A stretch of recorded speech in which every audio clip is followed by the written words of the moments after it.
Chapter 170. Go to see Net. In the past, when Li Yundong was an otaku, he had never thought that eating and sleeping were also a kind of cultivation. Even running was a kind of cultivation. Ever since Li Yundong had read Inner Canon of the Yellow Emperor, although he couldn't fully understand all the content in it for a while, he relied on his strong memory to forcibly memorize the content in his mind. In the future, he would naturally understand it slowly. Go to see Net. When he first started running, he didn't feel anything strange about his body. This was because his body had been transformed by the Renyuan Jindan to become extraordinarily strong. This kind of strength not only included strength, but also a strong adaptability and durability. Ordinary people could carry 100 kilograms of things. So Li Yundong could carry 500 kilograms of things. Ordinary people would gasp for breath after running 500 meters. But Li Yundong could still run 5,000 meters in one breath without a change in his expression and heart rate. But when Li Yundong carried the psychic fan of 7 treasures, which weighed more than 50 kilograms, and ran for nearly 10 kilometers, he began to feel that there was a stream of hot air constantly rising in his body. This hot air continued to expand, turning his chest and internal organs upside down. This feeling made Li Yundong very uncomfortable at first, just like what he had experienced when he went on a rampage in school. It was as if he had become a pressure cooker, and his body was full of swelling hot air. The more he ran, the more swollen it became. Li Yundong wanted to tear all his clothes and then cut open his chest to let the qi in his body leak out. Li Yundong wanted to stop and let the qi in his body slowly calm down, but he suddenly remembered what Zi Yuan had said. Don't stop the first time you run. Run as far as you can until you can't stand it anymore. Li Yundong gritted his teeth and continued to run like this. After running for another 5 kilometers, Li Yundong was already out of the city. He began to feel hot all over, and each of the 36,000 pores on his body felt as if they were being pricked by needles. It was painful and itchy. Li Yundong couldn't help but feel a little shocked. He couldn't understand why such a situation was happening. But when he thought about the Inner Canon of the Yellow Emperor he had read, he unconsciously searched his mind for the knowledge in it to explain such a phenomenon. After thinking for a while, Li Yundong really couldn't stand the feeling of the manic heat surging in his body. His pores opened, and his body began to sweat. Go to see Net. 7K. As soon as he started sweating, Li Yundong suddenly felt that the stuffy feeling in his body had lessened a little. Li Yundong's spirit was greatly lifted. Suddenly, his heart skipped a beat. He seemed to understand why Zi Yuan had asked him to run to cultivate his body. When a person's pores open, the primordial qi in their body will flow out, and running will make all the muscles and internal organs in the body move, forcing the pores all over the body to open and excrete the primordial qi in the body. Vitality was a person's most precious essence. According to the theory of health maintenance, vitality was the amount one had at birth. It could not be increased, only decreased. Some people were born with a lot of vitality, while others had less. It was like a gas tank. Some gas tanks were big, while others were small. As he ran, Li Yundong thought to himself, witnessing his own self-enlightenment. People who don't know how to cultivate have no way to increase their own yuan-qi. Yuan-qi will only slowly decrease with the passage of time. Why were children's eyes so black and bright? And why did many people's eyes become dimmer as they got older? Because children had the most vitality, their eyes were black and bright. As they grew older, they didn't pay attention to cultivating their body and mind. As a result, the yuan-qi in their body would be lost, causing their eyes to lose their luster. One of the most important things to control the yuan-qi and prevent it from easily leaking out was, don't sweat. When people were young, their yuan-qi and energy were the most abundant, so they often didn't pay attention to this point. They would easily sweat all over, as if they had just taken a bath. Little did they know that this was a matter of great damage to their yuan-qi. As Li Yundong ran, he thought about these questions in his mind. He was an extremely smart person. Just a little bit of advice from Zi Yuan had allowed him to understand a lot of problems at once. He thought, why are many sports athletes in poor health when they get old? If there was something wrong with them, then there was something wrong with them. Part of the reason was that the high-intensity training had caused some damage to their bodies. But another very important reason was that they had perspired too much when they were young, and their pores had opened too much. Their vitality had been greatly damaged, and as a result, their bodies were empty and there was no qi to rely on when they were old. Moreover, Why do many weak people feel dizzy after taking a hot bath for a long time? Because the pores had been open for too long, the primordial qi in the body had escaped. Watch net. 7K. Oath M. Thinking of this, Li Yundong had unknowingly run another 5 kilometers. If it had been in the past, he would have been tired and out of breath after running 2 kilometers. But now, Li Yundong only felt that the qi in his body was surging, as if there was a high-speed motor running in his body. The qi in his body was tang tang tang driving his body, making him run more and more powerful and comfortable. At this time, Li Yundong finally understood what running is also a kind of cultivation meant. Ordinary cultivators were afraid of perspiring and opening their pores because they were afraid that their essence qi would leak out. At this time, he was afraid that the boiling yuan qi in his body would not be able to get out. It was like a pressure cooker. If the heat kept increasing and expanding, the whole pot would explode. But if there was a leak, the pot would not explode. As Li Yundong ran and sweated, the boiling qi in his body immediately found a place to vent. His whole body became a huge cauldron with a lid. Gu Hong, the great master of the Danding sect at the end of the Eastern Han dynasty, believed that the human body was a big cauldron. If people wanted to cultivate Niden, they had to use essence and qi as the medicine guide, and use their spirit to burn and refine, and finally cultivate the human Niden. The basic skill of cultivation was the process of refining the essence and qi of the human body into Niden. Previously, Zi Yuan had thought that although the zhen qi in his body was vast, it was not condensed. But at this time, when he started running violently, the zhen qi in his body surged and rolled, and his whole body became a pressure cooker.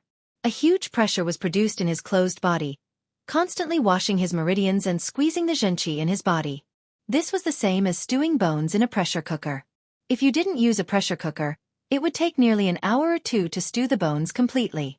But if you used a pressure cooker, the bones would be rotten after a while. This was the case in Li Yundong's body at this time. His body was the pressure cooker, and the zhen qi in his body was the bones. Before he knew it, Li Yundong had run nearly 30 kilometers along the main road. It was noon, and Tiannan City was a southern city. It was already very hot in June, and the sun was shining brightly. Li Yundong felt as if he had just been fished out of the water. There was not a single dry spot on his body. Every time he stepped on the pavement, he would leave a footprint on the pavement. Li Yundong was so tired that he looked like he had just been fished out of the water. Although Li Yundong was sweating all over, he did not feel tired at all. Instead, the more he ran, the more energetic he became, and the more he ran, the brighter his eyes became. While running, Li Yundong could not only feel that the zhen qi in his body was like fine steel that had been tempered thousands of times, constantly being knocked and impacted. He could even clearly feel that his internal organs were constantly wriggling, shaking with the heat in his body. Li Yundong couldn't help but think, why do so many people who love to exercise rarely get sick? Because when they exercise, the internal organs in their body will also wriggle. Although this kind of wriggling is far from comparable to the movement of muscles, it is also a kind of exercise. Every exercise will mobilize the primordial qi in the body to gather in these organs, making them constantly stronger. This principle was the same for people who learned to sing. Even if their voices were damaged in the beginning, it did not matter, because the vocal cords would become stronger and thicker the more they practiced. The internal organs of the human body also worked the same way. Li Yundong knew that at this time, the organs in his body were constantly wriggling, constantly replenishing the various organs with primordial qi. This kind of exercise was 100 times, or even 1,000 times stronger than that of ordinary people. With the medicinal power of Renyuan Jindan, Li Yundong's exercise for an hour was equivalent to that of ordinary people for a month. His exercise for a day was equivalent to that of ordinary people for a year. When Li Yundong ran like this for another 10,000 meters, he began to feel a dull growling sound coming from his stomach. At first, Li Yundong thought that he was hungry, but he soon realized that something was wrong. The sound in his stomach was getting louder and louder, and with every sound, he felt his body tremble. The sound was like rolling thunder in the distant sky, deep and dull, like the roar of a tiger or leopard in the depths of the mountains. Could this be the tiger-leopard thunder sound? A thought flashed through Li Yundong's mind. As a professional otaku, Li Yundong had been watching Jin Yong's wuxia novels since the first year of high school. Even now, he was still a martial arts fan. Of course, he was no stranger to the tiger-leopard thunder sound. Li Yundong had once read The Lost Martial Arts World by Li Zhongshuan, the last disciple of Master Shang Yunxiang.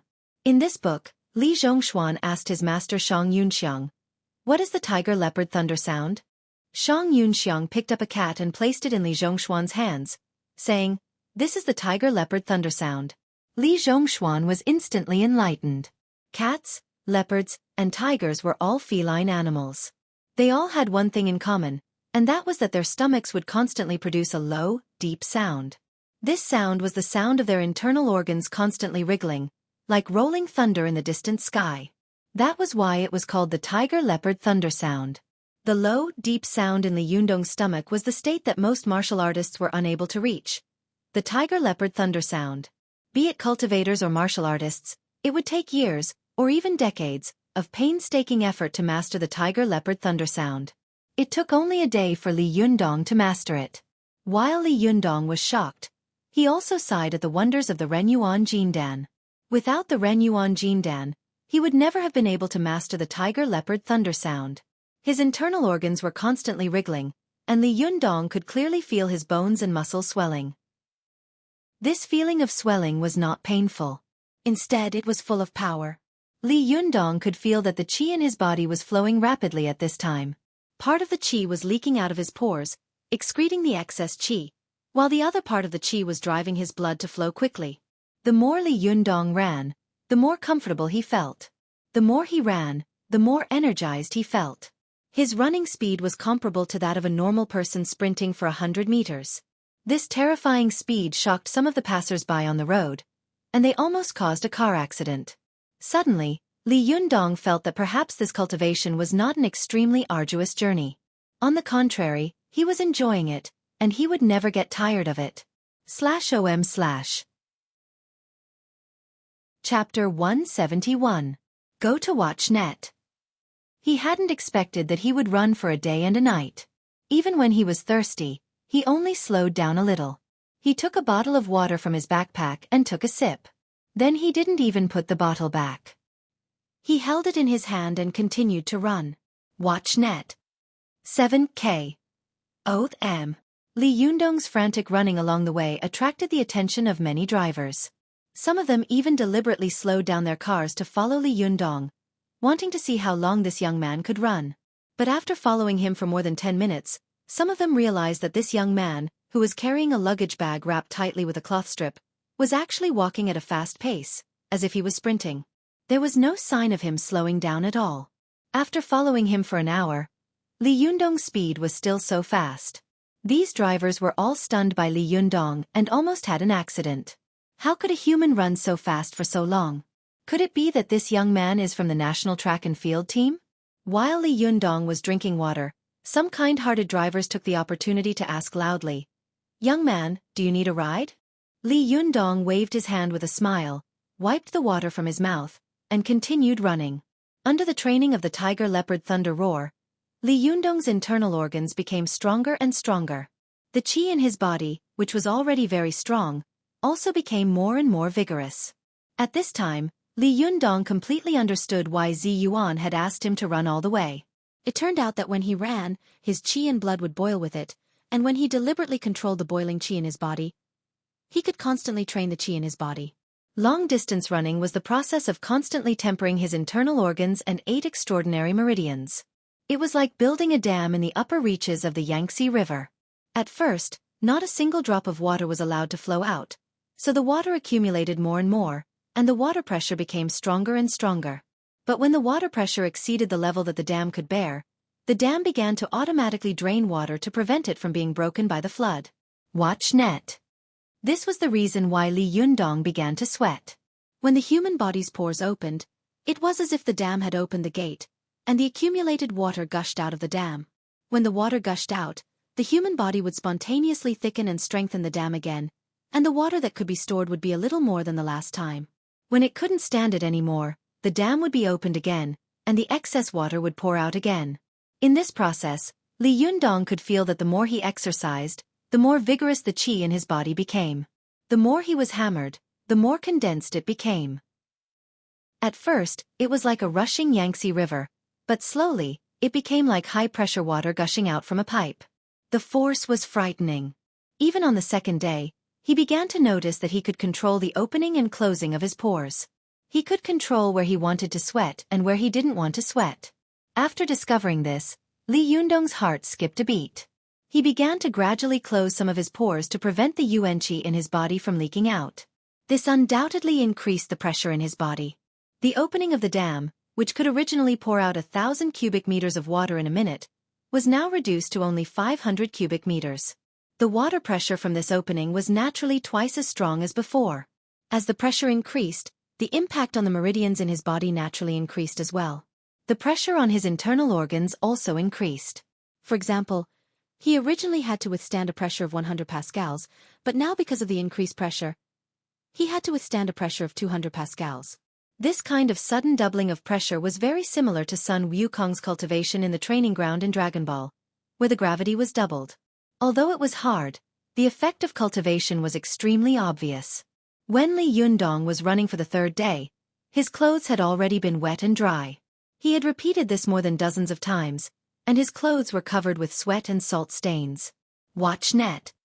7K. Oath M.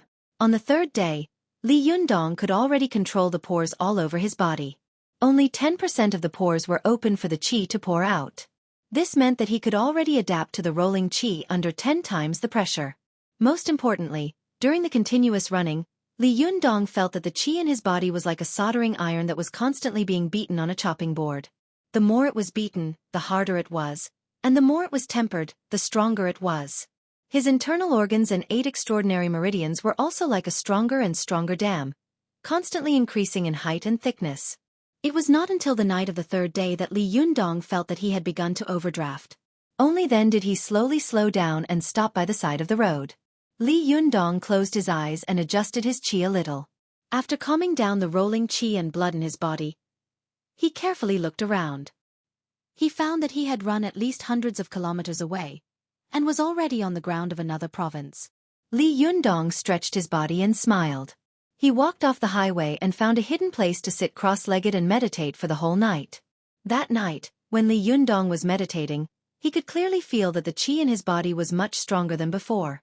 Moreover, when the true qi in his body flowed, it was not as easy as it used to be to move his whole body, like a monstrous flood.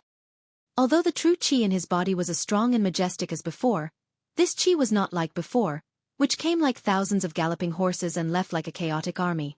Instead, it had become like a condensed long snake, iron chain, and steel whip. When it left, it was like a dragon swinging its tail, leaving no trace. It was like a ragtag army that, after going through training, had begun to become a well-trained and orderly regular army. When Li Yundong opened his eyes again, it was already dawn. He stretched lazily. When he passed the highway checkpoint, he saw someone selling lunchboxes on the side of the road. He used the little money he had on him to buy one. Fortunately, the food in the mainland was slightly cheaper than in the southern cities. It only cost 5 or 6 yuan. Li Yundong looked at Li Yundong, who was sitting at the checkpoint. After Li Yundong finished his meal, he tidied up his luggage and spent 2 yuan on 2 bottles of water. After that, he continued his journey. Li Yundong went through Jiangxi, Hunan, Sichuan, and finally arrived at the border of Tibet. It had been a whole month. During the past month, Li Yundong had been living in the open. He had even sold his mobile phone for money. All his money had been used to buy some dry food and clean drinking water. During the past month, Li Yundong had completely changed. In the past, Li Yundong had smooth skin, a handsome face, and a strong body. Although he did not pay much attention to his appearance, he was always well dressed and clean. But now, because of the long exposure to the sun, Li Yundong's skin had become bronze. His clothes had become ragged and dirty, especially the white salt on his body, which could not be washed clean after several times.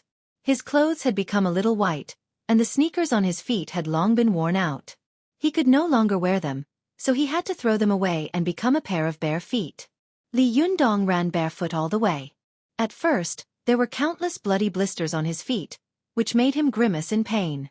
But after a few days, these bloody blisters had become thick calluses, and he got used to walking barefoot. His hair had grown crazily in this month. His long hair had grown over his shoulders, and it was as messy as a chicken nest.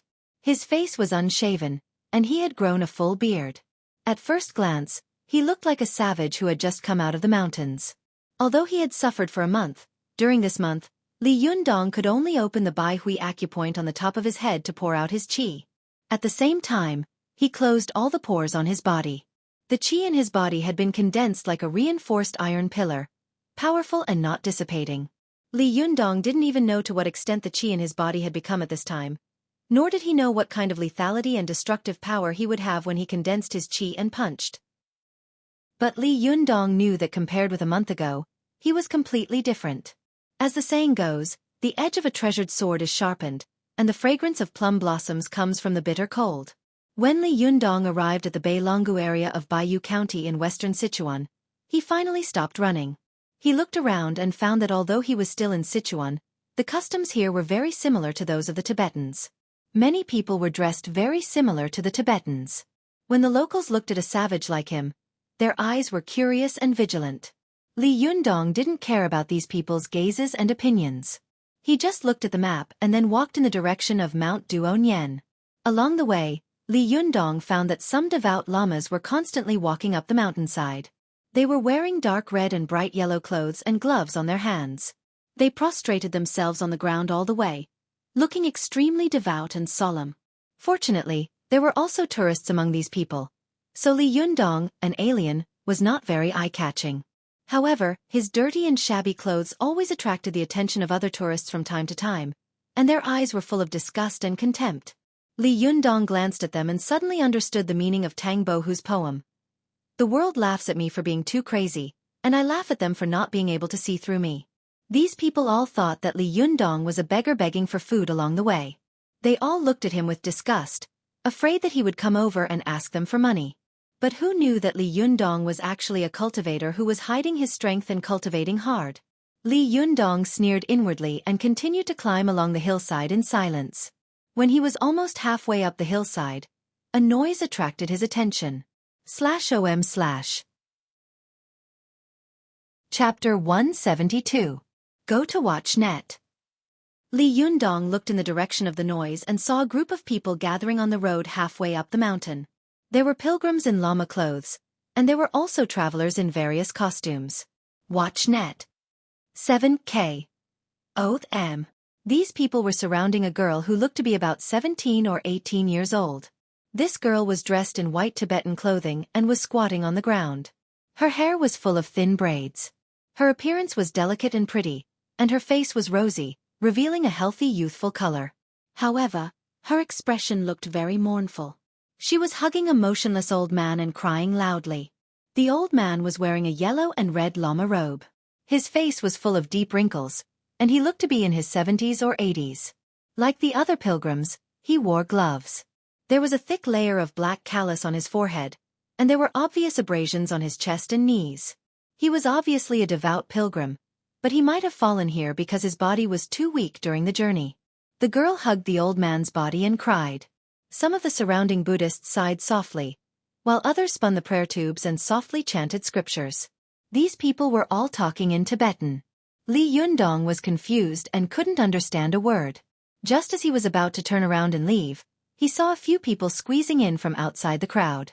Two of them were foreigners with deep eyes and high noses, and a black-headed Chinese man. The two foreigners and the Chinese woman were all carrying huge luggage bags, wearing travel clothes specially made for mountaineering, and wearing big sunglasses. After they squeezed into the crowd, the Chinese woman squatted down and said to the Tibetan girl in Tibetan, "What happened here?" The girl raised her head and looked at them with teary eyes. "My Changpa Jila has gone to see the living Buddha. He left me alone on the pilgrimage." "Who are you?" The Chinese woman pointed to the two foreigners behind her and said, "They are mountaineering enthusiasts, and I'm their language interpreter and guide. I know a little about first aid. Do you mind if I show him?" The girl carefully looked at the two foreigners, her eyes full of vigilance and doubt. Seeing this, the two foreigners took off their sunglasses and greeted her in a friendly manner. Watch net. 7K. O. Hong. The girl thought for a moment and finally nodded. The female tour guide stretched out her finger to the old man and checked his breath and pulse. She frowned and turned to look at the two foreigners for help. She shook her head slightly. One of the brown-haired foreigners came forward, squatted down, and pressed his hand on the old man's neck artery. He also frowned slightly. He pressed his hand on the old man's chest and gave him heart compressions for a while. He also did artificial respiration for a while, but the old man did not move at all. The brown-haired foreigner was busy for a while. There were beads of sweat on his forehead. He looked up and shook his head helplessly. The female tour guide sighed and said to the girl, "I'm sorry, we can't do anything. He's gone." Although the girl already knew that the old man had passed away, she couldn't help but burst into tears when she heard the confirmation. Li Yundong frowned as he watched from the side of the road. He subconsciously wanted to go and have a look, but he remembered that Zi Yuan had once told him not to meddle in other people's business on the road. Thinking of this, he wanted to leave. Moreover, Li Yundong vaguely felt that someone in the crowd was coveting him. He glanced around and found a rover parked in the distance. A young man and a woman were sitting in the car, looking at him with bright eyes. When the young man and woman saw Li Yundong's gaze, they couldn't help but look away. This situation made Li Yundong frown. He subconsciously became vigilant in his heart and turned to leave. But as soon as he turned around and took 2 steps, the girl's sad cry came, making Li Yundong feel very uncomfortable. He suddenly remembered the scene of Su Chan crying in his arms. Li Yundong hesitated for a while and struggled in his heart for a long time.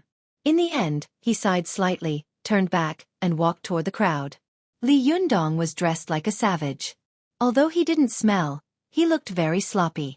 The people around him avoided him, afraid to get close to him, as if he was a god of plague. Watch net. 7K. Oath M. Li Yundong walked up to the old man and was about to reach out his hand when he heard the 2 foreigners shouting. The female tour guide also looked at him with disgust and said loudly, "Death is the most important thing. What are you doing?" After saving Hardadef and Xueqi, Li Yundong already had some experience in such things. He turned his head to look at the female tour guide and saw that the woman had a decent appearance and looked quite beautiful. He was too lazy to answer her.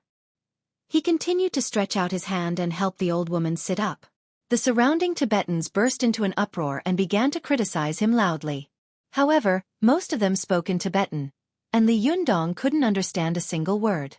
However, the girl could tell from his dress that Li Yundong looked like a Han, so she shouted in Chinese full of hostility, "What are you doing? Don't touch Changbajila. His soul has gone to see the living Buddha. You can't touch his body like this." Li Yundong glanced at the girl, smiled, and didn't say anything. He reached out his hand and pressed it on the old man's head. A strong and condensed Yuanyang genuine qi surged into the old man's body.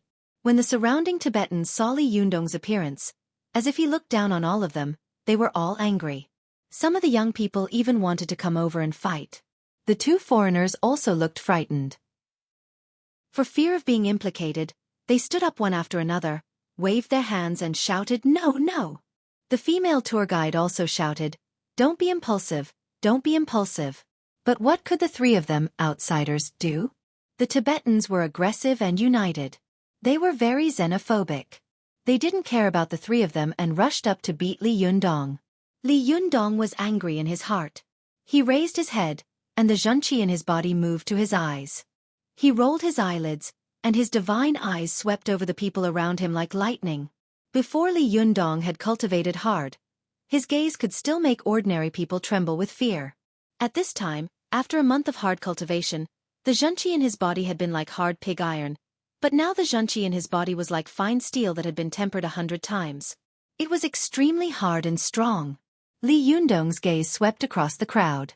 Suddenly, everyone felt a pain in their eyes, as if they had seen the sun.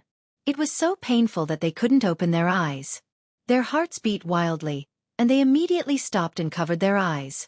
They didn't dare to go forward, let alone shout at Li Yundong.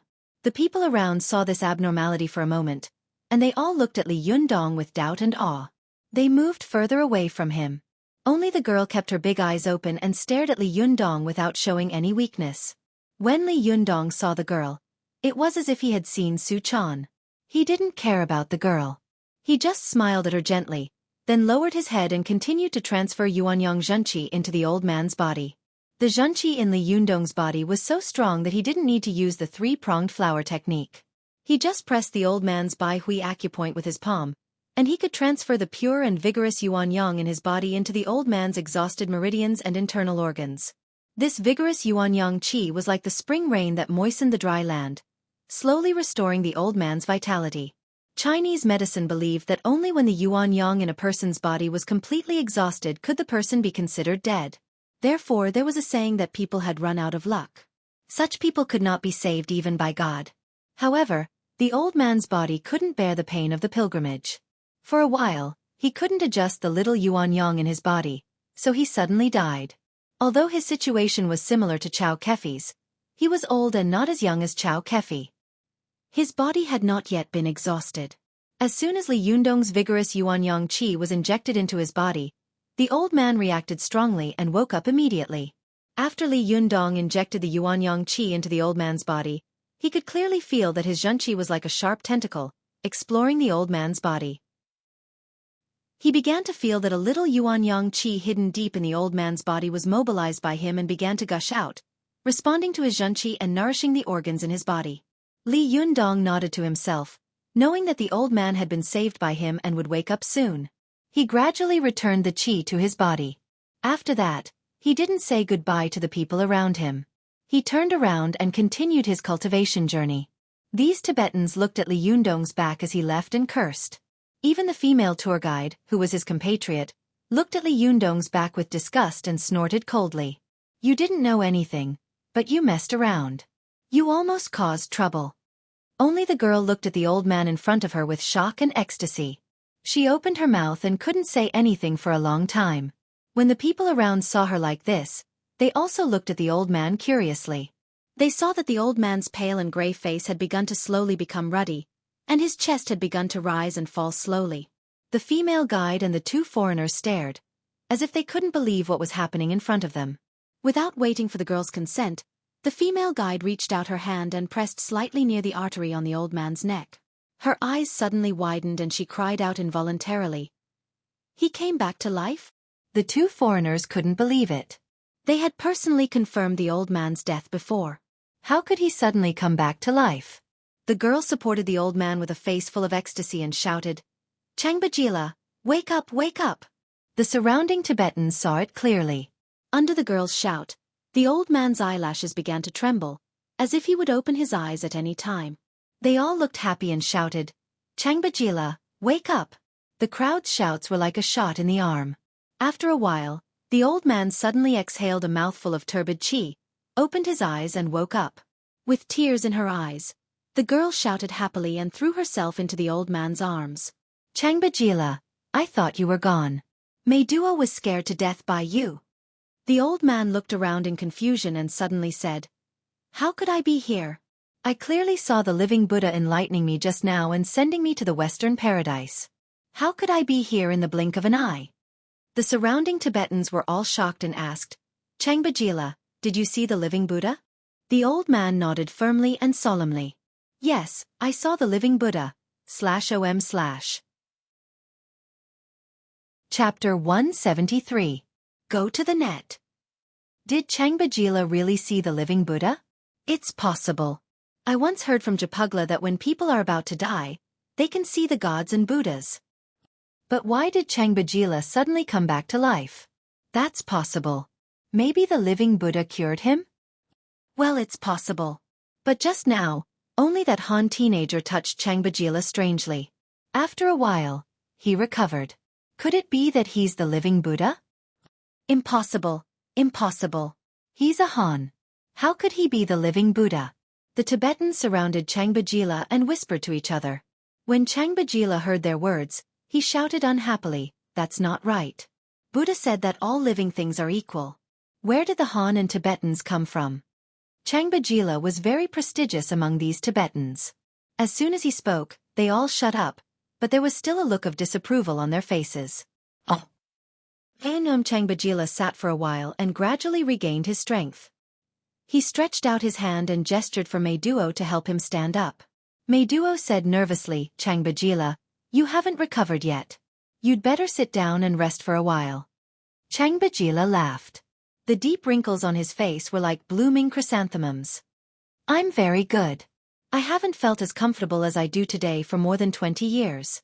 As he spoke, he was about to stand up. Meiduo, who was beside him, was very nervous, so she helped him stand up. As soon as he stood up, Changbajila asked Meiduo, "What on earth happened?" "I only remember that I seemed to have suddenly fainted during a pilgrimage.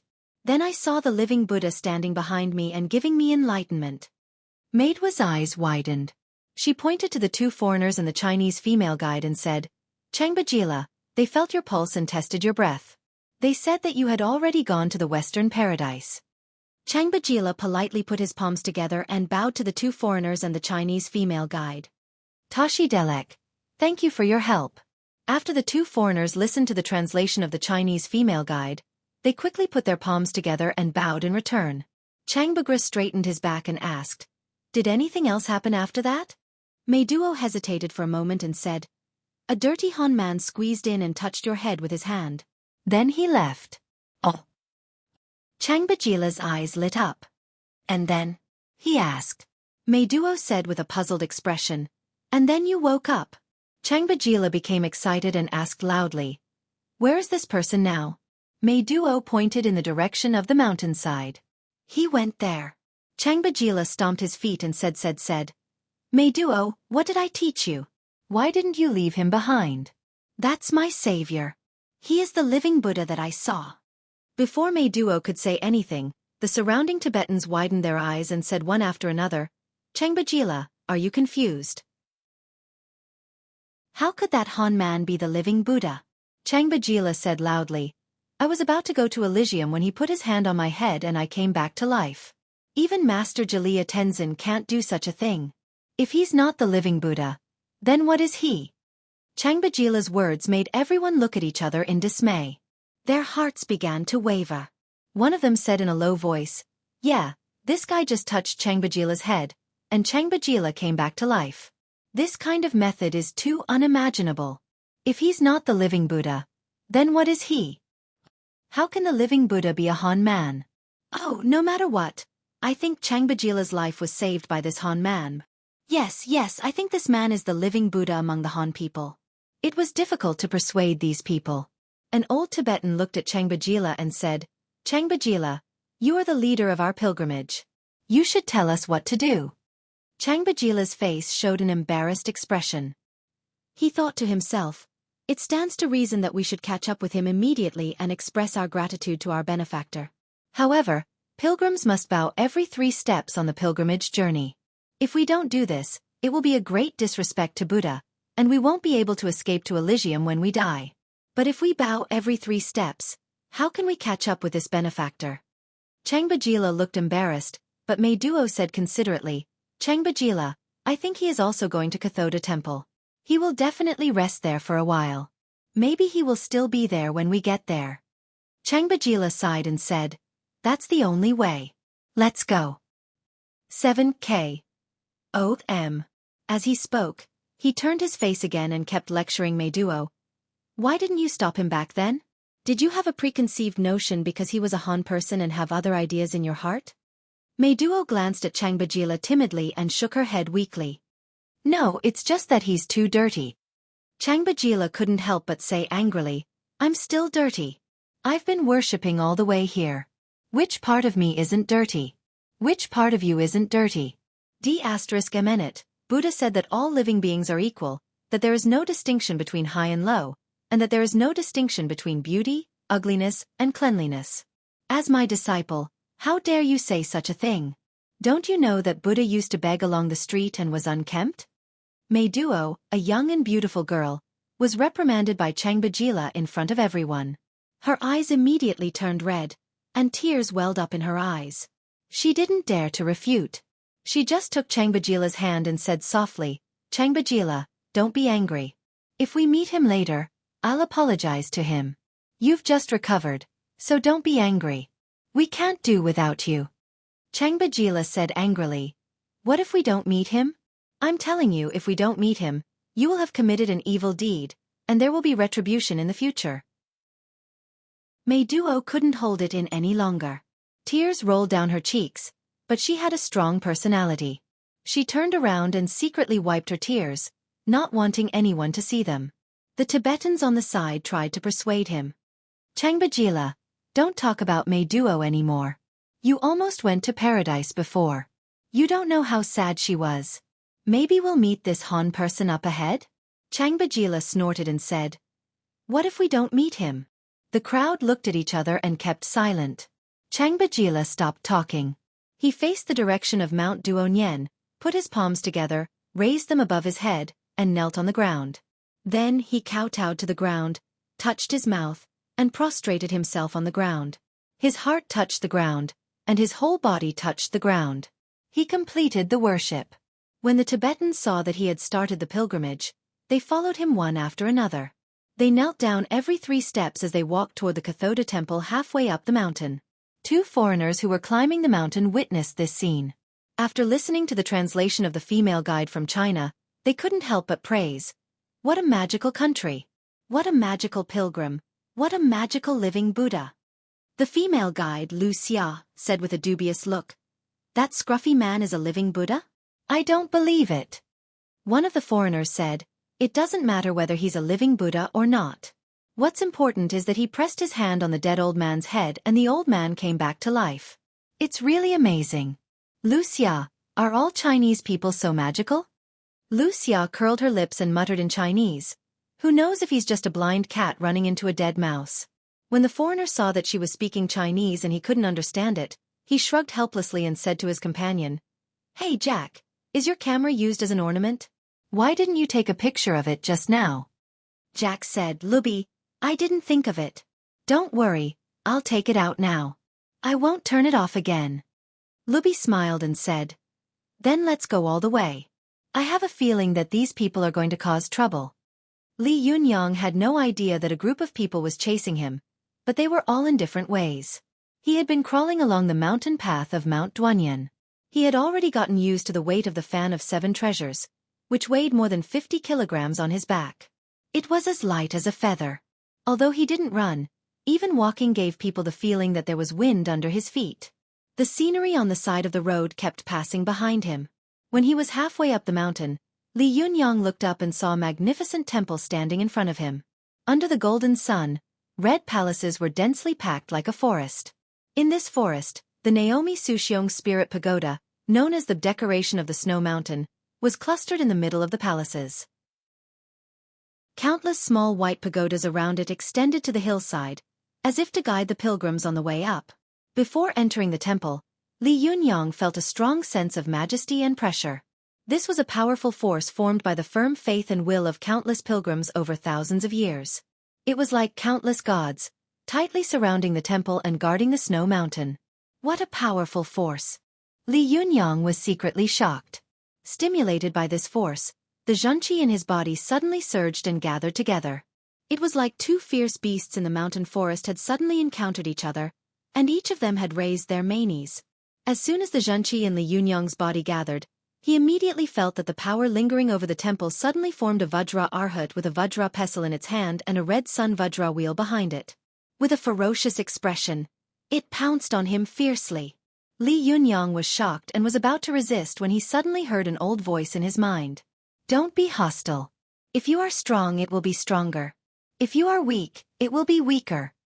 This sudden voice stunned Li Yundong, and he subconsciously withdrew his aura. The breath in Li Yunyang's body came and went quickly. The Vajra Arhat that pounced on him also twisted in an instant and disappeared by the time it was in front of him. Li Yunyang was shocked by this sudden attack. When he came back to his senses, he turned his head and looked around, trying to see who had warned him. However, when he looked left and right, he saw an endless stream of tourists and pilgrims. He didn't see the Vajra Arhat he had seen before, nor did he see anyone suspicious. Li Yunyang was puzzled. After thinking about it for a while, he felt that this person shouldn't be malicious, so he put this matter aside and walked into the temple by himself. When Li Yunyang was no longer vigilant and wary, he could no longer feel the strong hostility hidden in the temple. After walking into the temple, Li Yunyang looked around and found that not only were there vendors selling incense, but there were also merchants selling food and drinks. In some places there was even a tap. He nodded to himself and thought to himself, I've been on the road for so long. I'll rest here for a night before continuing my journey. After making up his mind, Li Yunyang found a platform and sat down. Changbajila, Mei Duo, and the others, who were following behind him, bowed every 3 steps along the way. Their speed was astonishingly slow. It was not until it was almost dark that they slowly walked to the Kathuo temple. Although it was night, the temple was still full of incense, and white smoke curled up. Changbajila and the head lama of the temple had been friends for a long time. After the two of them warmly exchanged greetings, Changbajila led his people to the temple to rest. After a day of worship, the group was already exhausted. Some of them even found a place to lie down and sleep. Only Changbajila sat alone on the steps outside the temple, looking at the golden plaque of the Kathuo temple uneasily. Because of what had happened during the day, Meiduo sat on the steps with Changbajila obediently. She hugged her knees with both hands and looked at the white moon in the sky with a pair of dark eyes. Meiduo, are you still blaming me for teaching you a lesson in front of so many people today? Changbajila suddenly said. Meiduo shook her head, and the little braids on her head swayed. The ornaments hanging on the braids also swayed. No, Changbajila, you're right. I shouldn't have looked at people like that. My cultivation is not enough. Changbajila looked at Meiduo lovingly. Just as he was about to speak, a figure suddenly flashed from a corner not far away. Meiduo also saw this scene and suddenly shivered. She stood up and shook Changbajila's arm excitedly. Changbajila, it's him, it's him. Changbajila was stunned. What do you mean? Meiduo said excitedly, it's the Han brother who saved you. /om/. Chapter 174. Go to watch net. When Changbajila heard this, he immediately stood up and asked, where is he? Meiduo pulled Changbajila and chased after him. I saw him pass by just now. Go to watch net. 7K. O.M. The two of them chased after him in a low voice. After only a few turns, they heard the sound of water. They poked their heads out and looked under the moonlight. Meiduo's face immediately turned red. She saw Li Yundong taking off his clothes and scrubbing his body under the tap. Although it was night, the moonlight was bright. Meiduo could clearly see Li Yundong's naked body, and she could also clearly see his muscles, which were like steel bars. After a month of hard work, almost all the fat on Li Yundong's body had been burned off, leaving only developed and strong muscles. The blood vessels under his skin had become extremely thick, and when he moved slightly, the muscles on his body would roll. Under the curtain of night, Li Yundong's back was facing Meiduo. His back was broad, and water droplets rolled down his back, reflecting the cold moonlight. This made his skin look like it was made of steel. It was hard and powerful, giving people a strong sense of security and strength. Although Changbajila was an experienced and knowledgeable old man, he suddenly saw Li Yundong standing there like an iron tower. Half of his body was hidden in the darkness, and the other half was bathed in the moonlight, mysterious and majestic. He couldn't help but wonder in his heart. He looks like a young man. How can he be so powerful? Is he not the living Buddha, but the Mahagala? The Mahagala was the guardian Vajra of Tibetan Buddhism. It had 3 heads and 6 arms, and was mighty and invincible. For a moment, the two of them were stunned. They held their breath and didn't make a sound. They just watched Li Yundong scrub his body under the tap and then put on his clothes. When Li Yundong put on his clothes, he suddenly became a very sloppy beggar. This strong contrast made Changbajila and Meiduo unable to react for a moment. This was the first time Li Yundong had taken a bath in nearly 10 days. After taking a bath, he felt refreshed and comfortable. He stood where he was, secretly mobilizing the qi in his body and feeling the condensed and vigorous true qi in his body rushing through his meridians. After a while, Li Yundong sat down cross-legged and began to meditate and practice qi. Watch net. Meiduo, who was standing to one side, was stunned. She pulled Changbajila's hand and was about to speak when Changbajila pulled her aside. After a long distance, he whispered, I told you that he was a living Buddha. Do you believe me now? The Taoist meditation posture was very similar to the Buddhist meditation posture, especially when looked at from the back. Meiduo was also surprised and whispered, I didn't expect him to be a believer, but why doesn't he go on a pilgrimage? Changbajila smiled and said, We believe in Tibetan Buddhism. Perhaps he believes in Central Plains Buddhism. This is different. Meiduo asked, Is he a follower of Buddhism in the Central Plains? Changbajila thought about it and said, It's possible. Meiduo asked, Then what is he doing here? Look at him, he seems to have walked here. The calluses on his feet are very thick. Changbajila smiled and said, "Mei Duo, you are very observant." Thinking of Li Yundong's strong body, which many Tibetan boys didn't have, Mei Duo couldn't help but blush a little. She averted her eyes and changed the topic. "Changbajila, what do you think he is doing here?" Changbajila said, "Many Buddhists in the Central Plains, like us, also advocate asceticism.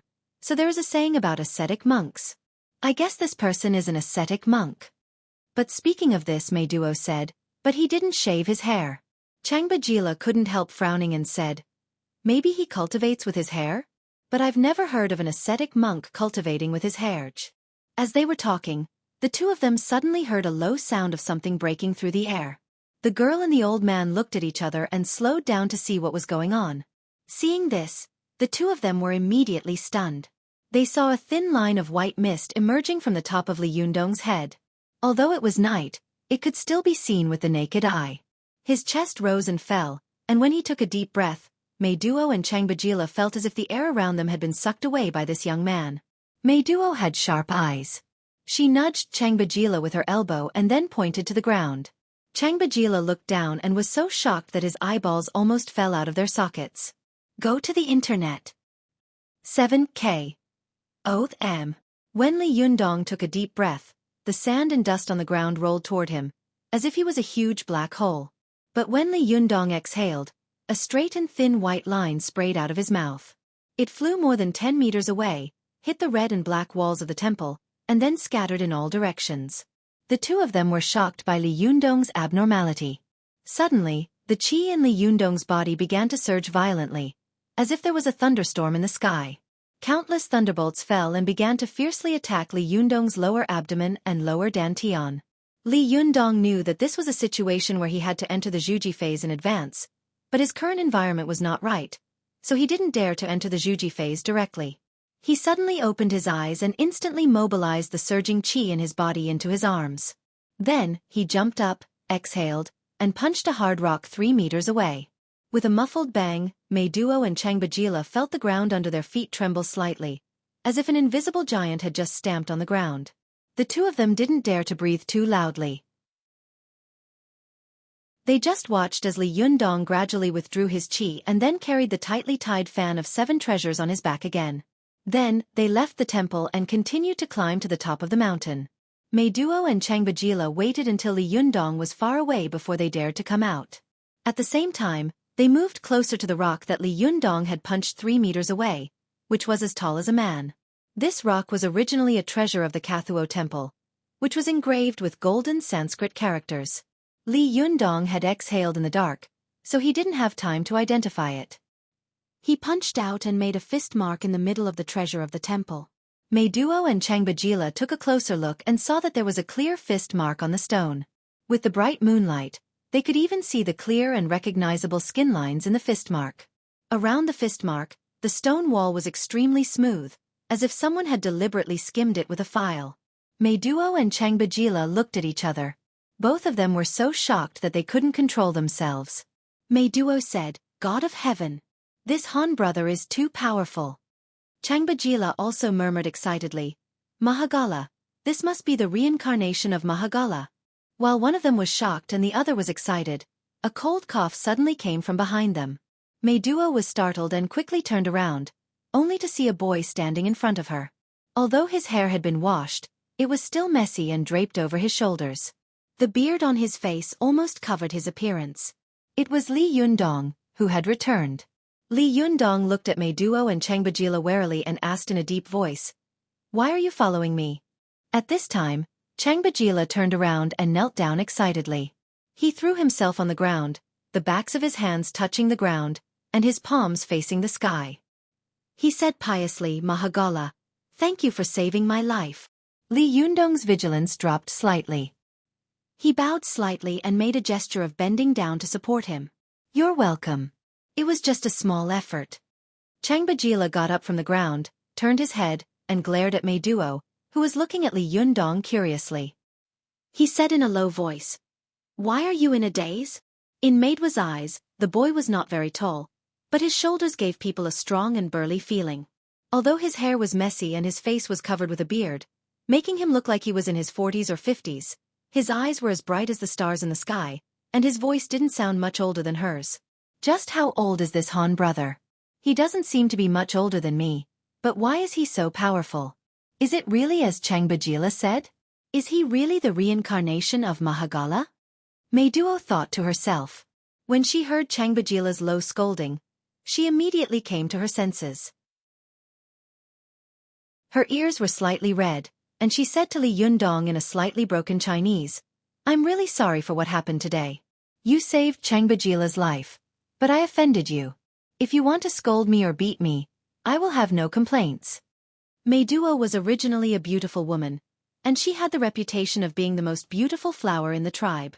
Even her name, Meiduo, meant beautiful flower in Tibetan. Looking at a beauty under the moonlight made her even more charming and charming. Even an Iron Man would be a little soft-hearted when Meiduo apologized carefully, let alone Li Yundong, who was born to have tender feelings for the fairer sex. Li Yundong saw that although the Tibetan girl was dressed in a foreign style, her pure and innocent eyes were very similar to Su Chan's. He loved her, and he also had a good impression of Meiduo. Otherwise, he wouldn't have helped her on the road at all. Li Yundong nodded to Meiduo with a gentle smile on his face. "You don't have to be so polite."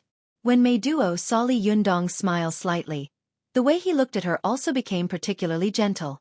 Although she was young, she had long understood the relationship between men and women. In addition, Tibetan girls were bold, enthusiastic, open, and lively. She subconsciously took this kind of look as Li Yundong's way of expressing his love for her. Her heart thumped wildly, and her ears turned red. As an old man in his 70s and 80s, Changbajila's heart was as clear as a mirror. He chuckled with a kind smile on his face and said in Chinese, "May I know the name of my benefactor?" Li Yundong smiled and said, "I don't deserve to be called a benefactor. Grandpa, you can just call me Li Yundong." Changbajila smiled and stroked the 3-inch-long white beard on his chest, saying, "It turns out to be Brother Li. I wonder what you are doing here. Are you traveling or cultivating?" Li Yundong was stunned. He had thought that Changbajila had already recognized his identity as a cultivator when he had seen him practicing qi before. He thought for a moment and simply admitted, "I'm here to cultivate." Changbajila's smile became more and more brilliant. "That's great. We are also going on a pilgrimage to the snow mountain. If you don't mind, let's go together. What do you think?" Thinking of the way these people kowtowed every 3 steps, Li Yundong couldn't help but smile bitterly and refuse in his heart. He said, "I may be in a hurry and you." Changbajila seemed to have seen through Li Yundong's thoughts. He waved his hand and said with a smile, "We don't kowtow every 3 steps along the way. Only when we reach the foot of the holy mountain do we start to worship and move forward. Otherwise, I'm afraid that we would have kowtowed to death before we even reached the halfway point." Seeing that the old man was speaking heartily, Li Yundong couldn't help but laugh. Seeing that he was a little moved, Changbajila said to Meiduo, "Meiduo, don't you think so?" Meiduo had been a little shy under Li Yundong's gaze before, and hadn't dared to look him in the eye. At this time, hearing Changbajila's words, she suddenly raised her head with some courage and enthusiasm. She looked at Li Yundong with a pair of extremely beautiful big eyes and giggled. She really had bright eyes and white teeth. "Changbajila, you're right. Han brother, if you don't mind, come with us. We can take care of each other on the way. Moreover, this plateau is very big, and there are many wolves on it. Of course, although you are not afraid of wolves, what if you get lost?" The more Li Yundong looked at Meiduo, the more he felt that she was very similar to Su Chan. He couldn't help but feel moved in his heart. He nodded and said, "Okay/OM/." Chapter 175. Go to watch net. The Kathuo monastery was very quiet late at night. The voices of Li Yunyang, Changbajila, and Meiduo attracted the attention of the lamas guarding the monastery. 2 patrolling lamas carrying lanterns spotted them and shouted, "Who's there?" The 2 lamas spoke in Tibetan. Changbajila also replied in Tibetan, "It's me, Changba, a friend of Abbot Danba. Watch net. 7K. OM." The 2 lamas walked closer with lanterns in their hands and immediately laughed. "Changbajila, it's you. What are you doing here so late at night? Hey Meiduo, you're here too? Meiduo greeted the two young llamas with a smile. The two llamas looked at Li Yundong in confusion and asked, "Who is this? What is he doing here so late?"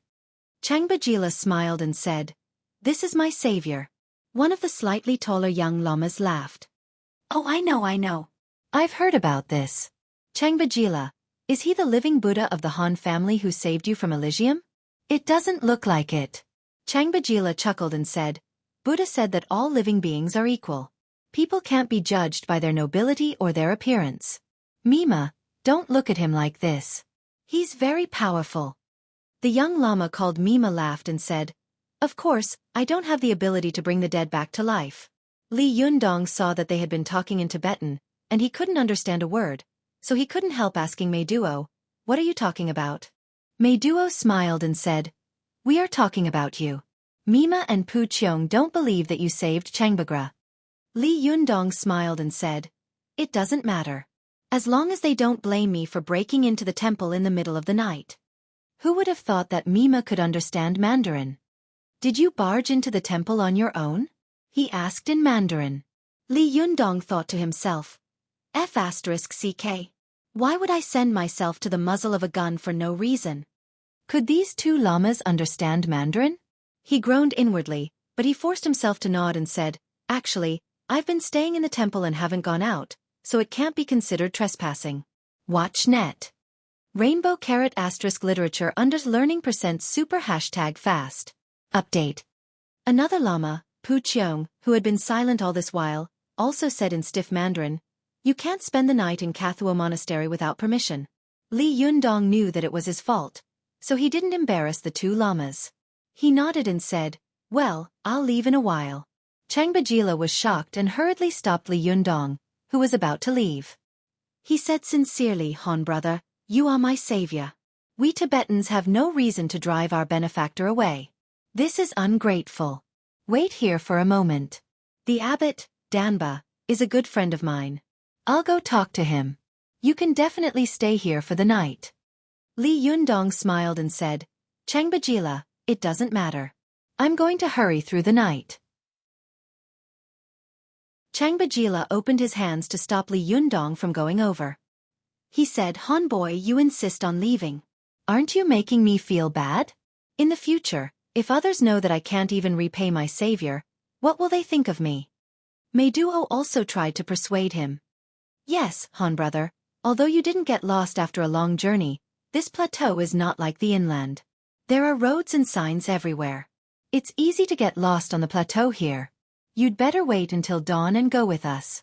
Li Yundong's heart skipped a beat. He secretly felt that Meiduo's words made sense, so he couldn't help but ponder. Seeing that he was tempted, Changbajila hurriedly said, "I'll go find the abbot. Han brother, wait here. You must wait for my news." As he spoke, he winked at Meiduo, indicating that she must stop Li Yundong and not let him go. Meiduo nodded gently to show that she understood. Only then did Changbajila feel relieved. He waved to Mima and Pu Cheong and said, "You two, take me to see Abbot Danba. Hurry up." The two young llamas glanced at Li Yundong and hesitated, but they couldn't resist Changbajila's urging, so they turned around and left with the old man. Go to watch net. 7K. Oath M. Meiduo watched them leave and said with a smile, "Brother Han, don't worry. Changbajila and Abbot Danba have a very good relationship. When they were young, they became sworn brothers." Li Yundong smiled and said, "I'm not worried. If it comes down to it, I can sleep outside for a night.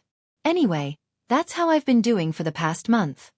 Meiduo involuntarily looked at Li Yundong's bare feet and said, "Brother Han, did you walk all the way here on your feet? Where did you come from?" Li Yundong looked at her and smiled. "Have you heard of Tiannan City?" Meiduo exclaimed, "I know. This is a very, very far city.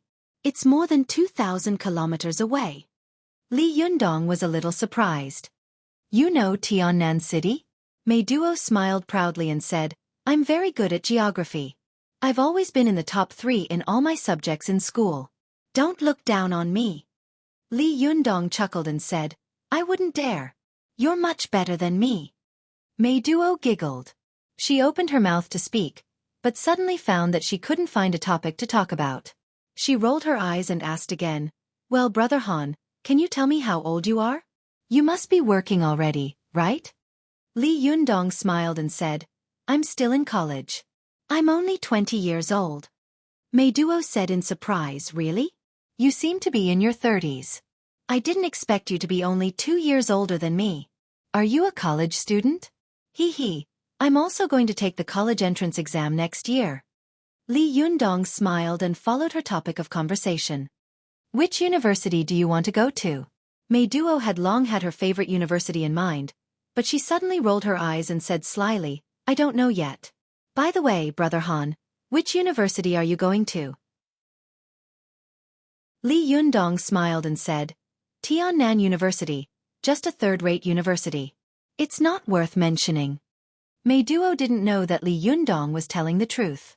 She knew that Han people had always been modest and introverted, so she thought that Li Yundong was being modest. She smiled and said, "How about I go to your university?" As she spoke, her heart suddenly began to beat wildly. Her ears turned red, and although there was shyness in the corners of her eyes, her gaze was burning and extremely bold. Li Yundong didn't notice Meiduo's gaze, nor did he notice that Meiduo's words were actually a kind of hidden test. He laughed and said, "Didn't I say that this school is not good? You are so excellent. If you go there, wouldn't it be a waste of talent?" Mei Duo was stunned. She didn't know what Li Yundong meant by this. Was he rejecting her, or did he mean something else? She thought for a long time and felt that his words were neither a promise nor a refusal. She was unwilling to give up. She opened her mouth and wanted to test him again, but she was really a little shy in her heart. She couldn't open her mouth no matter how hard she tried. A 17-year-old Tibetan girl was facing a 20-year-old Han man in the middle of the night. Her heart was in a mess. After struggling for a long time, Mei Duo couldn't help but complain in her heart. No wonder people say that Han people have a lot of tricks in their hearts. Today, I see that it's really true. If it's good, it's good. If it's bad, it's bad. How annoying. Li Yundong didn't know that the little girl had already complained in his heart. He saw that Mei Duo had lowered her head and was silent for a while, so he didn't take the initiative to talk to her. He just sighed in his heart. This girl is really like Su Chan. I wonder where she is now and what she is doing. Is she thinking about me? When Mei Duo saw that Li Yundong didn't take the initiative to talk to her, she felt even more resentful in her heart. There are so many young men who come to talk to me on weekdays.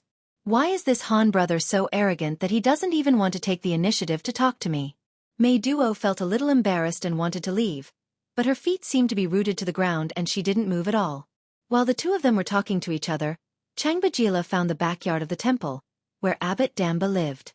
Before he entered the room, he shouted, "Danba, are you asleep? If you are, get up quickly." As he said this, he turned to Mima and Pu Cheong and said, "All right, it's none of your business. You can go first." Mima and Pu Cheong were supposed to lead the way for Changbajila, but as the three of them walked, Changbajila's pace became faster and faster. The old horse knew the way, so it didn't take long for him to walk ahead of them. Mima and Pu Cheong looked at each other, smiled bitterly, shook their heads and left. Not long after, the wooden door creaked open, and an old man wearing a red frock and a yellow cassock walked out. The old man's eyebrows were very long, and his face was full of wrinkles. As soon as he saw Changbajila, he couldn't help sighing and saying, "Changba, it's so late. What are you making a fuss about here? Aren't you afraid of disturbing Buddha?" Changbajila was shocked. He first bowed respectfully to the position of Buddha in the temple, then anxiously pulled Damba's arm and said, "I have something urgent to talk to you about." Damba smiled bitterly and said, "Why haven't you changed your impatience after decades? What is it?" As soon as Changbajila told him what had happened, Damba laughed and said, "It turns out that you have found your savior. Where is he? Take me to see him quickly. I also want to see what the master who can pull you back from the Elysium looks like." As he spoke, he was about to leave, even more anxious than Changbajila. However, Changbajila grabbed Danba's arm and refused to let him go. He said, "No, you have to promise me first that he will stay here for the night." Damba smiled and said, "Is this a thing? I promise, I promise." As he spoke, he was about to leave again, but Changbajila pulled him back again and said, "Don't worry, I still have something to tell you." Damba smiled bitterly and said, "What else?" Changbajila said seriously, "This Han man saved my life. If it weren't for him, I wouldn't have been able to complete this pilgrimage. But I don't have anything to thank him with, so I want to borrow something from you." Danba immediately became vigilant. "What do you want to borrow?" Changbajila said, "The Mahamudra Secret Sutra, /om/." Chapter 176. Go to watch net. As soon as Danba heard that Changbajila wanted to borrow the Mahamudra Secret Method Sutra, he immediately shook his head like a rattle. No, how is this borrowing? It's clear that you won't return it. Besides, how can such an important thing be passed on to an outsider? Changbajila said unhappily, "Danba, you promised to give me a copy last time. Why are you going back on your word now? Just take it as giving me what you promised to give me in advance. You don't have to worry about who I give it to." Danba still shook his head. "No, this Mahamudra Secret Method Sutra is the most precious treasure of the Kathuo Monastery. It can't be passed down to the Han people.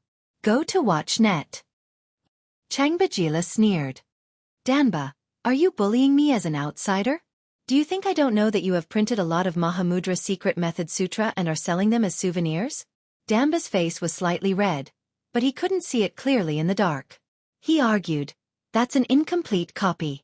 Even if it gets out, it's not a big deal. No one can understand anything from this incomplete copy." Changbajila said, "Yes, you yourself said that it's an incomplete copy, and outsiders can't understand it. But even if you give me an original copy, without the teachings of a master, how can outsiders really learn the kung fu of Mahamudra? This Han man saved my life by chance. If I can't even take out a decent gift, what will others say about me if it gets out in the future?" Danba hesitated. He thought for a moment, then sighed and said, "Wait here for a moment." Changbajila was overjoyed. Okay, I'll wait for you here." After a while, Danba came out of the house with a beautifully wrapped book as thick as a pinky finger. He handed it over and said, "Here you are." Changbajila took it, flipped through a few pages, and suddenly became furious. He raised his head and said angrily, "Danba, I treated you as my best friend in vain. How dare you fool me with an incomplete copy of a souvenir?" As he spoke, Changbajila threw the book to the ground and shouted, "From now on, you are no longer my friend." Seeing that he was about to leave angrily, Danba hurriedly pulled him back and sighed. "Hey, don't be in such a hurry, I want to give you this book." Changbajila saw him take out a thread-bound book with a yellowish cover. He took it and flipped through a few pages. His face lit up with joy. That's it. Haha, Danba. Thank you very much." Danba sighed. "Forget it, as long as you don't scold me." As he spoke, he squatted down, picked up the remnant book on the ground, and patted the dust off it. Changbajila was in a good mood, so he joked, "Why are you still boasting so cleanly? Aren't these books everywhere in your temple?" Danba snorted. "If you don't become the abbot, you won't know how much the monastery consumes. This book can still be sold." Changbajila smiled and shook his head. "You really only care about money. By the way, aren't you going to see that Han guy with me? Are you leaving now?" Danba had been forced by Changbajila to take away an extremely precious esoteric canon. At this time, he was depressed, and even his desire to see Li Yundong had diminished a lot. He said listlessly, "Lead the way. I'll go and have a look." "Let's go." Changbajila laughed and carefully hid the book in his chest, then strode forward to lead the way. He walked as fast as he could, and his health surprised Danba. I know about Changbajila's health. Last year he was sick. How did he become so healthy all of a sudden? Changbajila was afraid that Mei Duo wouldn't be able to stop Li Yundong, so he couldn't help but walk faster and faster. In the end, he was almost jogging. Although Danba was about the same age as him, he hadn't been soaked in Li Yundong's vigorous Yuanyang genuine qi, so he couldn't keep up with him. He could only keep shouting at Changbajila to slow down. After walking for a few minutes, Changbajila finally saw Li Yundong at a glance. He laughed happily from a distance and said, "Han Guy, I'm here." When Li Yundong saw him, he also smiled. Mei Duo was sulking because Li Yundong hadn't talked to her. As soon as she saw Changbajila, She smiled happily and greeted him. Changbajila, have you finished talking? As she spoke, she unconsciously looked behind him and was suddenly stunned. Abbot Danba, why are you here? Abbot Danba was panting as he walked. He smiled and said, I came to see Changba's savior. Is that him? Danba looked at Li Yundong, and Meiduo nodded with a smile. Yes, it's him. Danba was shocked when he saw him. He thought to himself, this Han man's eyes are bright and sharp like a knife. Moreover, the power he exudes is no weaker than that of the guardian of the holy mountain. He's not an ordinary person. He's clearly a cultivator. I thought he was just an ordinary person who was proficient in medicine. I didn't think he could understand the cultivation book of the esoteric sect, so I agreed. Why did Changba want to give him the Mahamudra Secret Method Sutra?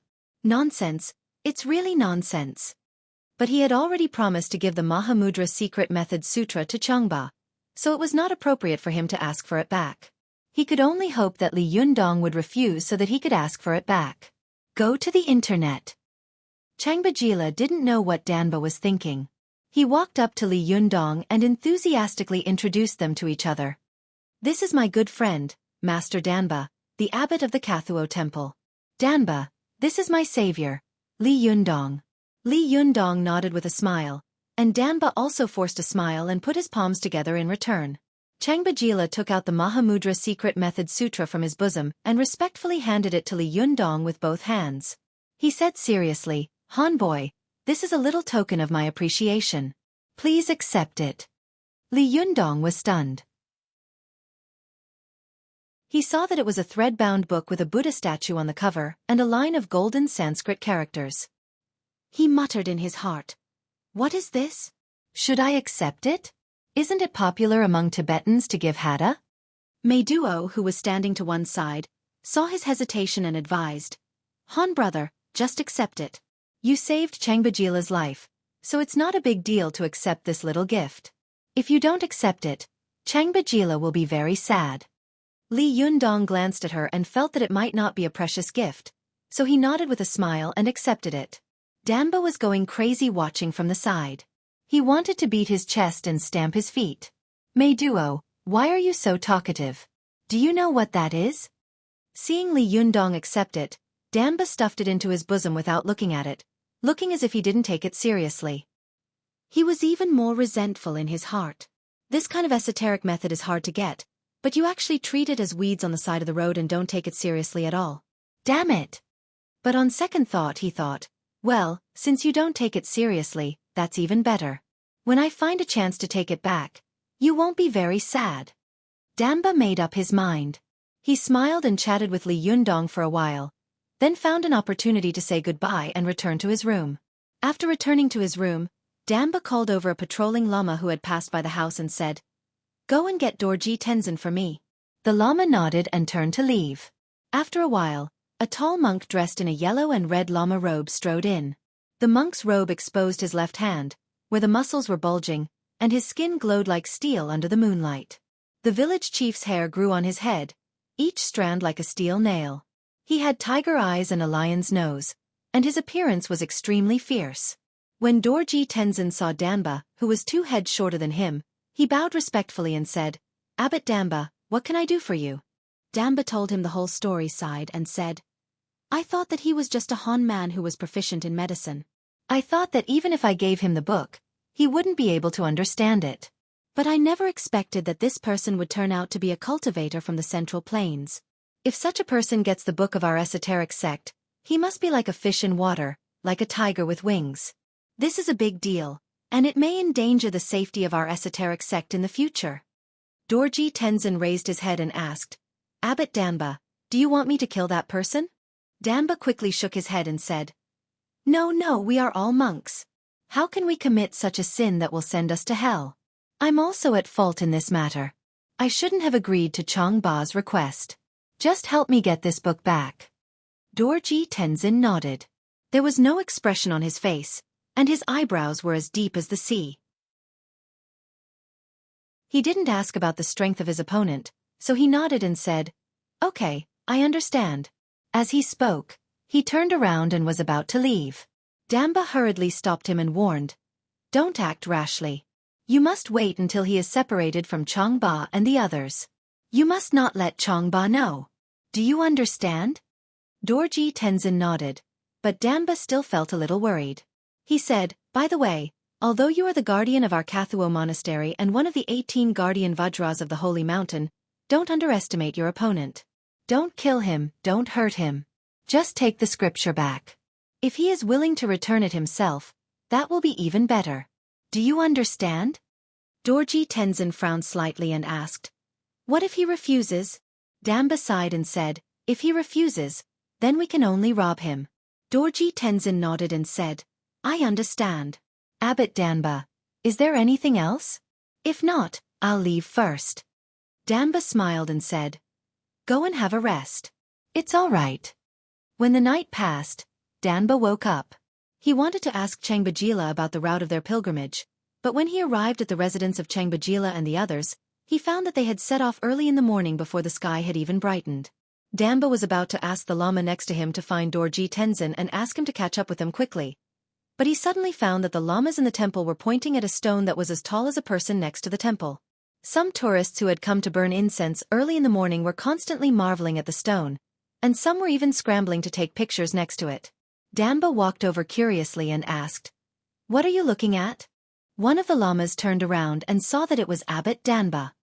He immediately saluted and said, Abbot Danba, come and see, it's so strange here. Danba took a look and saw that the stone, which was carved with scriptures, had a clear fist mark, and the outline of the fist was as clear as if it had been cut by a machine.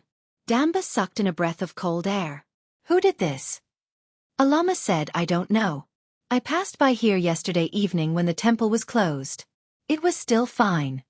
Mima, the monk who had been patrolling last night, suddenly said, by the way, it seems that only Changbajila Meiduo and that Han man stayed here last night. That Han man? Danba was shocked. He quickly leaned forward and looked at the fist mark carefully. The more he looked at it, the more shocked he became. A few lamas next to him said with a smile, last night, I heard from Meiduo that this fist mark was made by that Han man, and it was made from a distance of 3 meters. A lama shook his head and said, making such a fist mark from 3 meters away? That's impossible, absolutely impossible. Even Dorji Tenzin couldn't have done it. Another lama said with a smile, Meiduo is a child. She likes to exaggerate. The lama who had spoken first laughed and said, that's right. I said I didn't believe it, but she was so angry that she almost fell out with me. The lamas laughed and chatted, but Danba's heart was pounding when he heard them. He was shocked. Although Dorji Tenzin is the guardian of the temple, he can't make such a fist mark on this stone from 3 meters away. What is the background of this Han man? Why is he so powerful? Danba suddenly thought of something and hurriedly shouted, by the way, where is Dorji Tenzin? Hurry up and find him for me. A lama immediately said with a smile, Abbot Danba, Dorji Tenzin left early in the morning. It seems that he left with Changbajila, Meiduo, and the others. Danba's face suddenly turned ashen. His body swayed and he almost fell to the ground. He cried in his heart, Dorji Tenzin is definitely no match for this Han man. What should I do? Last week, he was ranked 8th on the flower list. This week, he had 3 breakouts. It was still the same as before. /om/. Chapter 177. Go to watch net. Early in the morning, Li Yundong followed Changbajila and the others in the direction of Snow Mountain Meiduo. There were old people like Changbajila in their 70s and 80s, and there were also young people like Meiduo, who were 17 or 18 years old. The members were very complicated, but all of them were very devout, and their preparations for this pilgrimage were very perfect. Go to watch net. 7K. Oath M. Li Yundong found that some of them not only carried pots and pans on their backs, but also a whole set of knives. Meiduo said that this was to guard against wolves and also to hunt wild animals to improve their meals. Pilgrims could not drive motor vehicles, as it was not devout, but some of them drove carriages and ox carts pulled by yaks. The back of the carriages was spacious and flat, and all kinds of luggage were piled up. Some people who could not walk would also get on the carriages to rest for a while. At first, Li Yundong refused the invitation of Changbajila and the others. He did not sit on the carriages, but just walked with the large group. Li Yundong's existence made the Tibetan boys in this group full of a sense of crisis and vigilance, especially since Mei Duo would come to Li Yundong from time to time, intentionally or unintentionally. This made the young people among them who were interested in Mei Duo feel jealous. However, Li Yundong was Changbajila's savior, so it was not appropriate for them to say anything more. They just held back their anger in their hearts and wanted to wear down this Han man on the journey. In their impression, Han people were all weak. As soon as they quickened their pace, the speed of the procession also increased. Some of the old, young women and children secretly complained in their hearts. At first, Mei Duo could still grit her teeth and persist, but later, she really couldn't hold on anymore. She got into the carriage and watched the young Tibetans in the procession sandwiched Li Yundong in the middle, secretly competing with him. At first, Mei Duo was secretly worried. Although she knew that Li Yundong was an ascetic monk, her young compatriots were all good at long-distance running. Moreover, this was the plateau, and many Han people would have altitude sickness here. She really did not know how long Li Yundong could last. But Li Yundong had run all the way to Tibet, and he had already trained his body to be as strong as iron. His internal organs had also been polished like fine steel. How could he be afraid of them? After a few days, the Tibetans were all worn down and could not hold on any longer. They got into the car one after another. Only Li Yundong was full of energy and walked as if he was flying. Watch net. Hongju and Mei Duo sat on the handcart and looked at Li Yundong with admiration. You said that you walked here from more than 2,000 kilometers away. I didn't believe it at first, but now I do. You're really amazing. I've seen so many people, but I've never seen anyone who can walk like you. Li Yundong looked at her with a smile and said, correct me. I didn't walk here. Mei Duo smiled and said, have you ever taken a bus like us? Li Yundong shook his head and smiled. No, I ran all the way here. The smile on Mei Duo's face suddenly disappeared, and she said in horror, what? Did you run here?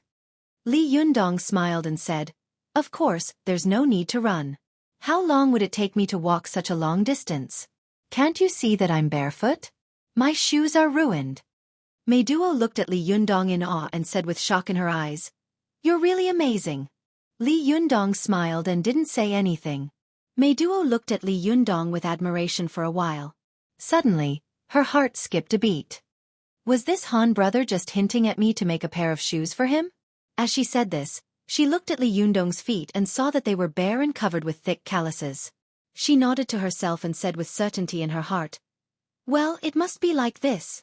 Thinking of this, she rolled her eyes, jumped out of the carriage, and ran to the end of the line. She found an old lady and said, Puchamutashi, do you have a needle and thread here? Can you lend it to me?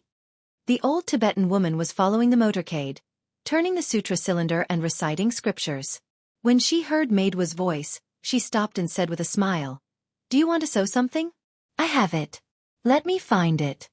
After that, she went to her handcart and rummaged through the package for a while. Then, she found a red sewing box and handed it over. Watch net. Mei Duo took it with a face full of joy. Puchamutashi, thank you so much. I'll give it back to you when I'm done. As she said this, she quickly ran to the front of the line like a little swallow. Puchamutashi looked at Mei Duo smiling so happily. As someone who had been through this, how could she not know what she was thinking? She shook her head with a smile, sighed, and said, it seems that our Mei Duo's heart is no longer here. An old lady beside her also smiled and said, yes, her heart has already flown over the snow mountain. Puchamutashi looked at Mei Duo's back lovingly. May the god of the snow mountain bless her. Mei Duo asked for a needle and thread from Puchamutashi, then asked for a pair of shawls and cloth from someone else. Then, she made a pair of cloth shoes according to her own visual judgment. Her hands were dexterous, and she finished it in one day.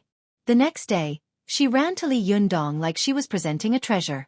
She handed over the neatly sewn cloth shoes nervously and expectantly, saying shyly and boldly, here, try it on and see if it fits your feet. In the process of dealing with Li Yundong, Mei Duo had also become smarter. She didn't ask Li Yundong whether he accepted it or not. Instead, she directly asked him to wear it and asked if it fit his feet. Such a closed-door question made it impossible for Li Yundong to refuse. Li Yundong looked at the pair of simple but neatly made cloth shoes that Mei Duo had handed over with some surprise. He smiled and said, "Did you make them?" Mei Duo's cheeks were a little red. She nodded, and the hand that was holding the cloth shoes began to tremble slightly. She was very afraid that Li Yundong would not take the pair of cloth shoes. If that happened, she would die of shame. The eyes of the Tibetan boys on the side turned red. Mei Duo was the goddess in their hearts. They were afraid of offending her and making her unhappy, but this Han man was even hesitant to accept Mei Duo's good intentions. It was really hateful. Li Yundong hesitated for a moment. Seeing that it was Mei Duo's kindness and that he really didn't have any shoes to wear, he readily took it and put it on his feet. He tried it on and found that the size was just right. When Mei Duo saw Li Yundong take it, her heart immediately fell back into her chest. She let out a long breath and smiled. "Is it comfortable?" Li Yundong smiled and said, "It's comfortable. It fits my feet very well. Your craftsmanship is good." Mei Duo was a little proud. "Of course, I have many other crafts. Do you want to see them in the future?"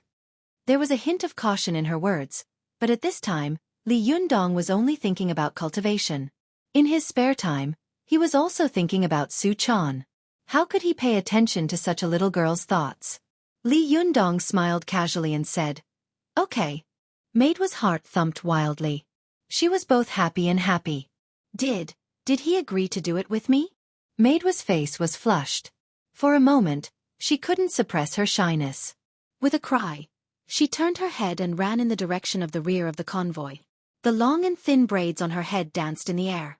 Li Yundong looked at her with a puzzled expression, then shook his head with a smile. He had been following these Tibetans all the way. Although he was walking at a fast pace, he always felt that his speed was too slow. He was bored for a while, and it was not convenient for him to practice Qigong while walking, so he remembered the thread-bound book that Changbajila had given him before.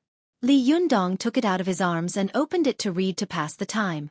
But when he looked at it, Li Yundong was suddenly stunned. On the first page of the thread-bound book, there were 2 lines of golden words, in Sanskrit and Tibetan. Li Yundong opened it and read a few more pages. He suddenly smiled bitterly. The book was full of Sanskrit and Tibetan, without a single Chinese character. How could he read it? Li Yundong was unwilling to give up and turned a few more pages. He found that it was full of Sanskrit and Tibetan characters. The Tibetan characters were large, and the Sanskrit characters were small. When Li Yundong turned to the last few pages, he found that there were all kinds of handprints in the book. Li Yundong was curious and couldn't help but raise his head and glance around. He found Mei Duo in the team and walked toward her. When Mei Duo saw Li Yundong coming over, she couldn't help but feel nervous and expectant. She was uneasy, her eyes flashing, and she didn't know where to put her hands and feet. But Li Yundong came over, handed her the thread-bound book, and said with a smile, "Can you translate it for me?" Mei Duo was very disappointed, but she couldn't show it. She could only take the thread-bound book and take a look. With just one glance, she was shocked and said, "This is the Mahamudra Secret Method Sutra? Changbajila actually gave you this classic?" Li Yundong asked in confusion, "Is it very precious?" Mei Duo said with a serious face, "This is the most precious treasure of the Kathuo temple. It records the cultivation method of the esoteric Mahamudra." Li Yundong was shocked. "Then give it back to me quickly. I'll return it to Changbajila. How can I accept such a precious thing?" Mei Duo secretly regretted saying, "Why did I say this? Since Changbajila wanted to give it to me, why did I say anything?" She laughed dryly and explained, "Of course, it used to be the most precious treasure of the temple, but now it's not necessarily so. Now the Kathuo temple has even begun to sell it as a tourist souvenir." Li Yundong was stunned, but then he thought, the inner canon of the Yellow Emperor, the supreme cultivation book of the Taoists, is being sold openly in Xinhua bookstore. Why can't the most precious treasure of the esoteric sect be sold? Thinking of this, Li Yundong felt relieved and no longer insisted on his idea. "Then can you translate it for me? It's like reading a heavenly book to me." Mei Duo wanted to say, "Well, wait for me to translate it next to the book, and then I'll give it to you." But when these words were on the tip of her tongue, Mei Duo's heart skipped a beat. She smiled and said, "Then why don't you get on the handcart with me and I'll translate it for you?" When the two of them sat on the handcart, they would inevitably be very close to each other. Moreover, the carriage was shaking, so they would inevitably touch each other. When Meiduo thought of how close they would be, she couldn't help but feel her ears heat up. She thought to herself, will he agree? Li Yundong didn't know what she was thinking, so he immediately agreed with a smile. Okay. When Meiduo heard this, she was overjoyed. He agreed? Then, does that mean he really likes me? /om/.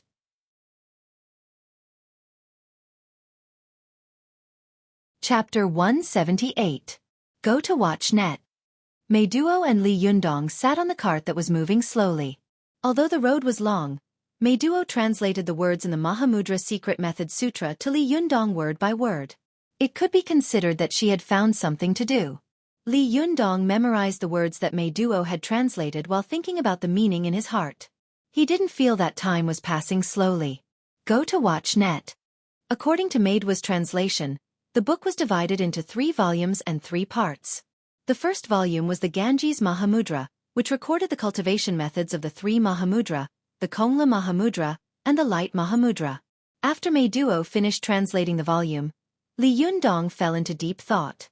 Although the first volume introduced the 3 kinds of Mahamudra, in fact, it was more about the cultivation of Buddhism and the cultivation techniques of Buddhism. It did not involve the most critical problem, the problem of fighting. Cultivation was the same as martial arts. There were 3 different levels: talking, practicing, and fighting. Some people were just good at talking and fooling others. Instead, they became high officials of the sports commission and had disciples all over the world. However, this kind of person only talked but did not practice. They had no kung fu at all, let alone actual combat. There were also some people who only knew how to practice, and what they practiced was kung fu for health. The reason why martial arts were the quintessence of the country was not how strong their fighting skills were, but that it was the only fighting skill in the world that combined health and fighting skills. Some masters lacked fighting experience. They were very good at practicing, but once they entered the actual combat, they would not be able to do it. There were also some people who only knew how to fight. All their kung fu was developed in actual combat, and they were very powerful. However, people who knew how to fight could drown in the river and heroes who fell from the horse. If these people who knew how to fight did not know how to take care of themselves, it was easy for them to practice to death. Therefore, most of them did not live long. Along the way of cultivation, Li Yundong had thought about this problem many times. He found that at present, what he lacked the most was fighting skills. How should he fight when he met an enemy? In the past, when Li Yundong met Lin Youfa, he could still fight with him. But when he met Ruan Hongling, if it weren't for the fact that the boy Yuanyang blood in his body happened to restrain her, he would have died at that time. Especially after meeting Ao Wushuang, he was even more shocked by her amazing magic. He had no idea how to deal with this kind of magic. Su Chan and Zi Yuan, the 2 women that Li Yundong had come into contact with, were both good at talking, practicing, and fighting. Li Yundong had a vague feeling in his heart that if he wanted to become a top master, he had to talk, practice, and fight. All 3 of these were indispensable. He wouldn't say that this was very difficult. Without a disciple, he wouldn't have any power, and he would be bullied by others. People couldn't always stand up for themselves, right? Not knowing how to cultivate meant that one's foundation was not solid enough. Even if one succeeded in building one's foundation, they would still be a fake core. If they encountered a strong opponent, they would be defeated in a single blow. If he didn't know how to fight, he would be useless. No matter how many disciples he had, no matter how solid his basic skills were, it would all be useless. If he didn't know how to block the opponent's attack, it would all be for naught. Only the combination of the 3 was the way of the king. At this time, Li Yundong already had a rough understanding of the way of cultivation. He could already speak clearly and logically, let alone practice. He had polished himself to the point that he was like well-tempered steel. The only thing he lacked now was fighting skills. When he got the Mahamudra Secret Method Sutra, Li Yundong thought it was something like a martial arts secret book at first, but after listening to Meiduo's translation for a long time, he was a little disappointed in his heart. Go to see. 7K. Oath M. In fact, the first volume of this book was similar to the Yellow Emperor's Canon of Internal Medicine. However, the Yellow Emperor's Canon of Internal Medicine explained the feasibility of cultivation from a medical point of view, While the first volume of this book explained the feasibility of Mahamudra cultivation from a Buddhist point of view. After Li Yundong digested the contents of the first volume, he asked Mei Duo to start translating the contents of the second volume. The content of the second volume was even more limitless. It was all about the 6-syllable Buddhist mantra. Although it was vivid, interesting and thought-provoking, Li Yundong couldn't help but be more disappointed. When it came to the third volume, Mei Duo suddenly raised her head, blinked her eyes and said, "That's it." Li Yundong was stunned. "What's it?" Mei Duo handed the book in her hand to him and said, "The remaining volume is full of paintings." Li Yundong took the book and looked at it. He saw that it was full of handprints, and under the handprints were a few lines of words, which were also bilingual in Sanskrit and Tibetan.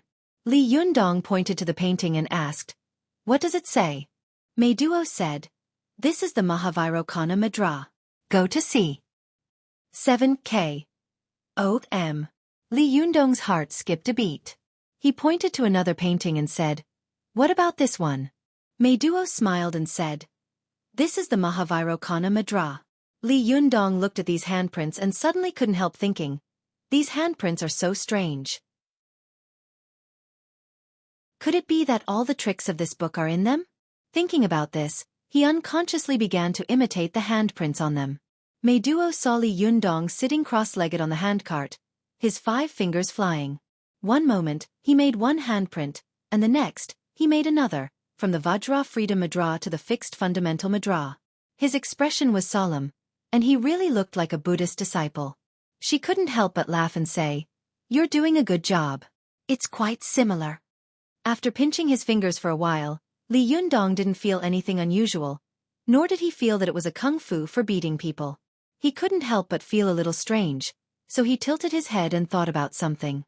After thinking for a while, he suddenly pointed to the words under the paintings and asked, "What does it say?" These words were very short and looked like 1 or 2 words in a foreign language. At first, Mei Duo subconsciously ignored them. She looked at them for a while and said, "This is a Buddhist mantra." Li Yundong immediately asked, "What mantra?" Mei Duo smiled and said, "Of course it's the 6-word mantra of Buddhism. Mani Mani Padme Hum." Li Yundong was stunned. He suddenly thought excitedly, could it be that each handprint corresponds to a Buddhist mantra? Li Yundong quickly asked, "Then what is the mantra under the Mahavairokkana Mudra?" Mei Duo said, "It's the 6-word mantra of Buddhism." Li Yundong secretly noted it down in his heart. He had wanted to try the effect of this Mahamudra with the 6-word mantra now, but he looked around. At this time, the sky was getting dark, and there were too many people around, so he suppressed this idea. He just asked Mei Duo to translate all the pictures and words correspondingly, and he memorized them by heart. The two of them whispered to each other in the cart, looking very intimate. Some young Tibetan boys who were interested in Mei Duo were so jealous that their eyes turned red. One of the young men snorted coldly and said, "Are we just going to watch this Han man pick away our most precious and beautiful snow lotus?" Another young man said, "What else can you do? This Han man doesn't look like a young man. He's soft and easy to pinch. At first, we ran so fast, but we didn't wear him down. What can you do?" The young man who had spoken before snorted and said, "I'm going to challenge him tonight. I don't believe that he can beat me in wrestling." Tibetans and Mongolians were very similar in some ways. They both loved wrestling and wrestling very much. Men also regarded this kind of sport as the best way to prove their ability. If they could win in this aspect, it would be easy for them to win the favor of beautiful Tibetan girls. As soon as the young man finished speaking, the other young men also became excited. They whispered to each other and were ready to discuss how to teach this young man a lesson. While they were talking enthusiastically, Changbajila suddenly ran over from the front of the group and shouted, "Something happened ahead. Hurry up and help." Changbajila's prestige was extremely high. As soon as he spoke, the Tibetan young men followed him. Li Yundong, who was sitting in the back of the cart and secretly thinking about the mantra Mahamudra, saw this scene. He suddenly asked, "By the way, why do some of you call him Changbajila, but he calls himself Changba? Is his surname Changba, or is his surname Changba and his name Jela?" Mei Duo giggled, and her voice was as moving as a silver bell. "We Tibetans don't have surnames, only names. Changba is his name, and Jela means old man. Sometimes the names of Tibetans are repeated, so we add one or two other words at the back or front to distinguish them. Li Yundong laughed and said, I see. What about you? What does Meiduo mean? Meiduo's cheeks were slightly red, and she said proudly, Meiduo means the flowers blooming on the plateau. Li Yundong smiled and said, You deserve this name. Meiduo looked at Li Yundong with burning eyes and asked, Really? Do you think I'm beautiful? Li Yundong was suddenly moved by Meiduo's gaze. For the first time, he realized Meiduo's affection for him. He muttered to himself, This girl, is she interested in me? Li Yundong didn't want to respond to Meiduo's enthusiasm. He changed the topic, pointed to a group of people not far away, and said, What's going on over there? Meiduo was a little disappointed. She straightened up, looked up, and said, I don't know, but won't we know when we go over and have a look? As she said this, she boldly grabbed Li Yundong's hand, jumped out of the car, and said to him with a smile, Hurry up, let's go to the front and have a look. Li Yundong hadn't expected Meiduo to be so bold. He subconsciously pulled back, but Meiduo's hand was clenched so tightly that he couldn't move it. He was too embarrassed to force it out again, for fear of hurting this young and beautiful girl. The two of them held hands and ran forward quickly. When the Tibetans saw them holding hands, they began to whisper to each other. However, Meiduo ignored the surrounding gazes and squeezed into the crowd with Li Yundong. Li Yundong took a closer look and saw that it was a jeep. The rear wheel was deeply stuck in a muddy pit. Two foreigners were pushing the car hard in front of it, and a group of Tibetan young men were pushing the car hard behind it. Beside this group of people stood a beautiful black-haired woman. It was Lu Xia, the Chinese tour guide he had met once before. It's them? Li Yundong was stunned for a moment and recognized the two foreigners. It was summer on the Qinghai Tibet Plateau, and the road was not well repaired. For some reason, the jeep had gotten stuck in the muddy pit on the side of the road. No matter how hard the Tibetan young men and the two foreigners tried, the jeep could not be pushed out. Meiduo couldn't help but say to Li Yundong, Why don't you go and help? Li Yundong nodded. Okay. When the Tibetan young men who were pushing the car saw Meiduo holding Li Yundong's hand tightly, they immediately became jealous. When Li Yundong came over, they stood up at the same time and stopped pushing. They all stepped aside, wanting to let Li Yundong push the car alone and see him make a fool of himself. /om/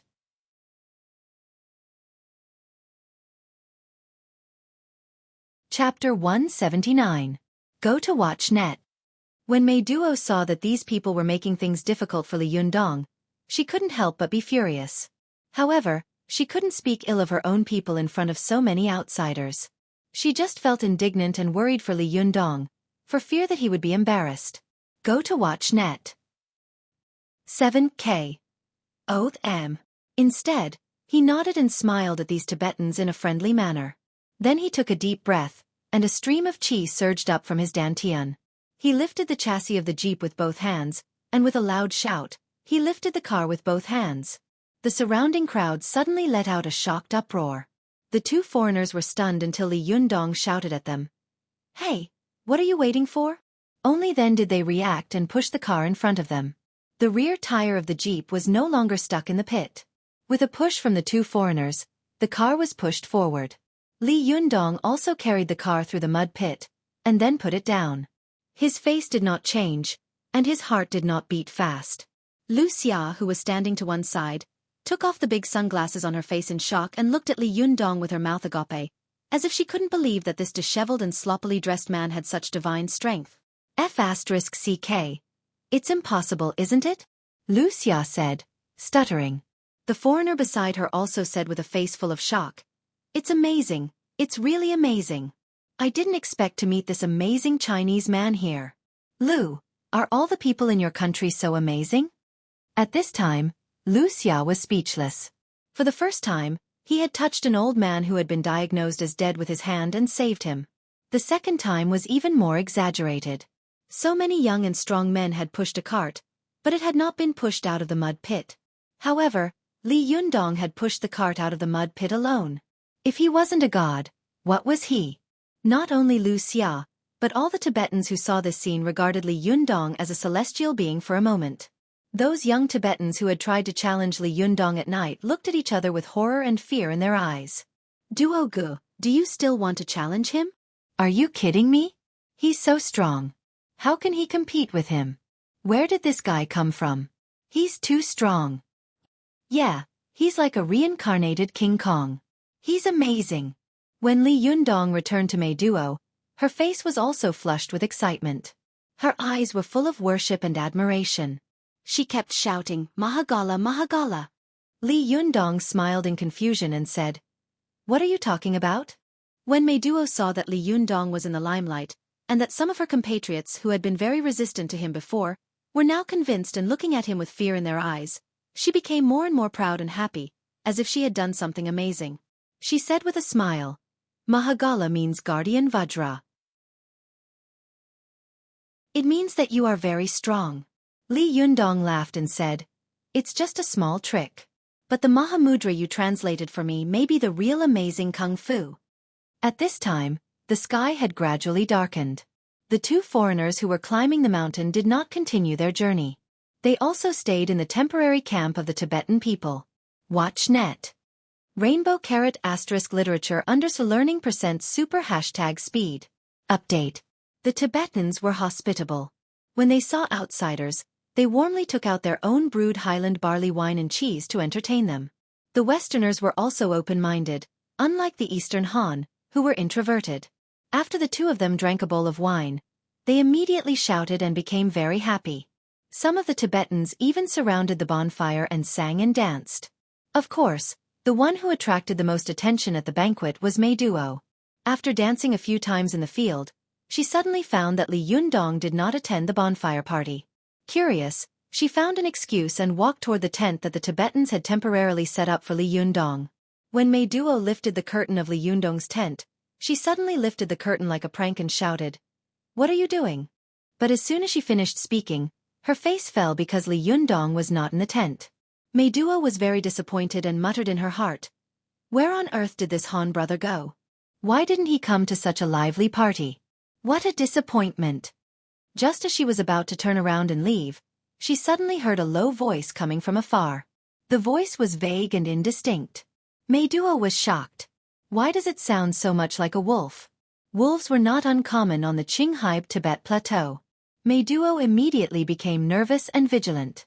She turned around and ran quickly to Changbajila, whispering, Changbajila, I think I heard the sound of a wolf. Changbajila was not only a devout believer, but also an old hunter. When he heard this, he immediately became vigilant and narrowed his eyes. Where is it? Take me to have a look. As the spiritual leader of this group of people, he moved and attracted the attention of the others. Someone immediately asked, Changbajila, what happened? Changbajila laughed and said, It seems that there are wolf cubs coming. Everyone, be alert and take out your shotguns. At this time, no one was in the mood to sing and dance. They stood up one after another. For a moment, the men rushed into the tent to get their own shotguns and weapons, and the women also held long knives and iron pots in their hands. No one was empty. Go to WatchNet. 7K. Oath M. After listening to Lu Xiao's translation, the two foreigners saw that they were going to fight wolves, so they were very excited and wanted to follow them to watch the fun. The group of people ran noisily toward the place that Mei Duo had mentioned. Before they had taken a few steps, Changbajila turned his head and said angrily, Be quiet. I want to beat a wolf to improve my diet. What if you scare the wolf away by shouting so loudly?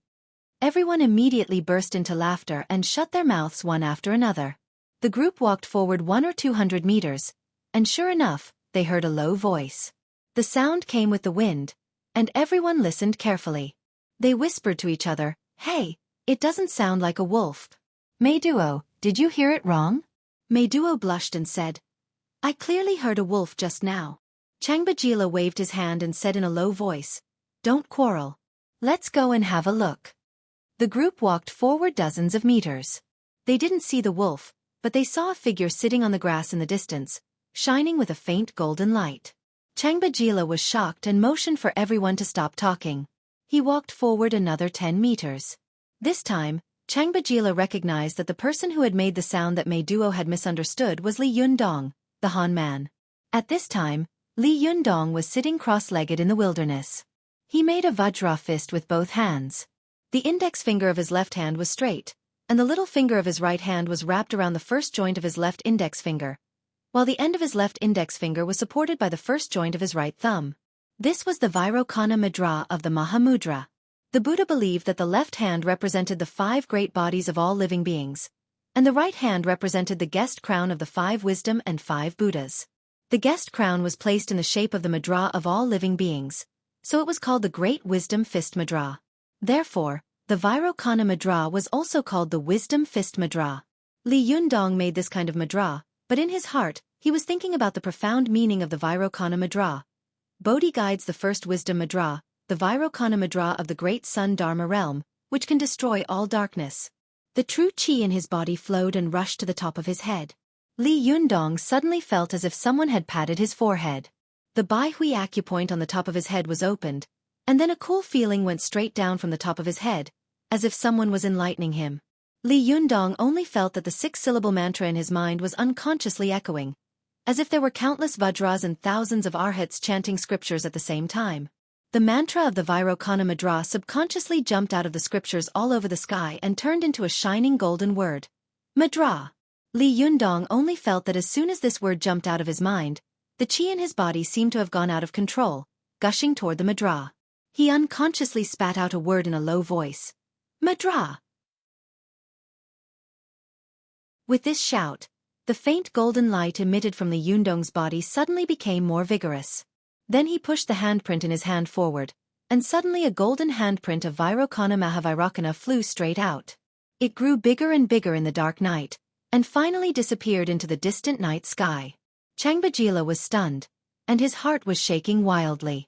He was more and more sure that Li Yundong was the reincarnation of Mahagala.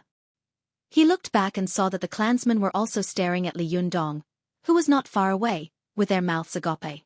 They saw that every time Li Yundong whispered a mantra, he would spit out a golden handprint. This golden mudra was as clear as a movie projection. It was shining with golden light, and it was as majestic as the Buddha. Li Yundong hadn't gone to the party before because he wanted to confirm what he had thought during the day. As soon as he confirmed it, it was just as he had imagined. This mudra really needed to be matched with the mantra to be effective. But what Li Yundong didn't know was that in fact, this Mahamudra and mantra could only be used by cultivators with strong zhenqi in order to have the power to subdue demons. Li Yundong was originally a Taoist cultivator, but the first fighting method he had inadvertently learned was Buddhist Kung Fu. This had to be said to be a joke of fate. Changbajila and the others watched as Li Yundong struck out one Mahamudra after another. The dark sky seemed to be illuminated by his golden Mahamudra. They were so shocked that they trembled all over. Unable to control themselves, they immediately knelt on the ground and prostrated themselves in worship. It wasn't until Li Yundong made the 18th Mahamudra that he felt that his zhenqi was a little weak, so he stopped. After running his qi for a while, he slowly stood up. When Li Yundong stood up and turned his head, he was shocked to see a large group of people kneeling not far behind him. These people were worshipping him as if they were worshipping a god. Li Yundong walked over, pulled Meiduo up, and asked in a low voice, "What are you doing?" Meiduo stared at Li Yundong with her big flashing eyes. She said with awe and worship, "Are you really the reincarnation of Mahagala?" Li Yundong smiled bitterly and said, "What nonsense are you talking about?" Meiduo said excitedly, "Don't deny it. We all saw it just now. You must be the reincarnation of Mahagala, right?" Li Yundong shook his head and said, "No, absolutely not." Seeing that he was denying it so completely and firmly, Meiduo couldn't help but feel a little surprised and doubtful. A Tibetan who didn't understand their Chinese couldn't help but urge them anxiously, "Meiduo, what are you talking about?" Meiduo turned to her clansmen and said, "He said that he is not the reincarnation of Mahagala." The clansmen whispered to each other, "How could he not be the reincarnation of Mahagala?" By the way, the Han people may not understand the meaning of Mahagala in our Tibetan language. Meiduo, can you explain to him what Mahagala means? Meiduo said loudly, "I've explained it, but he just won't admit it." There was obvious disappointment on the faces of these Tibetan people. They said one after another, "Impossible. This person must be our guardian Vajra. I've never seen anyone use the Mahamudra like this. If he's not the guardian Vajra, then what is he?" "Not necessarily. This person is Han, and there are also Buddhists among the Han people, but they are different from us. They are not called Vajra, but Arhat. This kind of ability is also called Shentong. I think he is the Shentong Arhat of the Han people. Aya, no matter what he is, this person is definitely here to protect us. Otherwise, why would he meet us? Why did he save Changbajila? We have to try our best to keep him here. Keep him here? How? He's a Han from the Central Plains. What can we do to keep him here? Actually, it's not impossible to keep this Han person. As everyone was talking, a thought suddenly flashed through their minds, and their eyes fell on Meiduo. == The third update. /om/.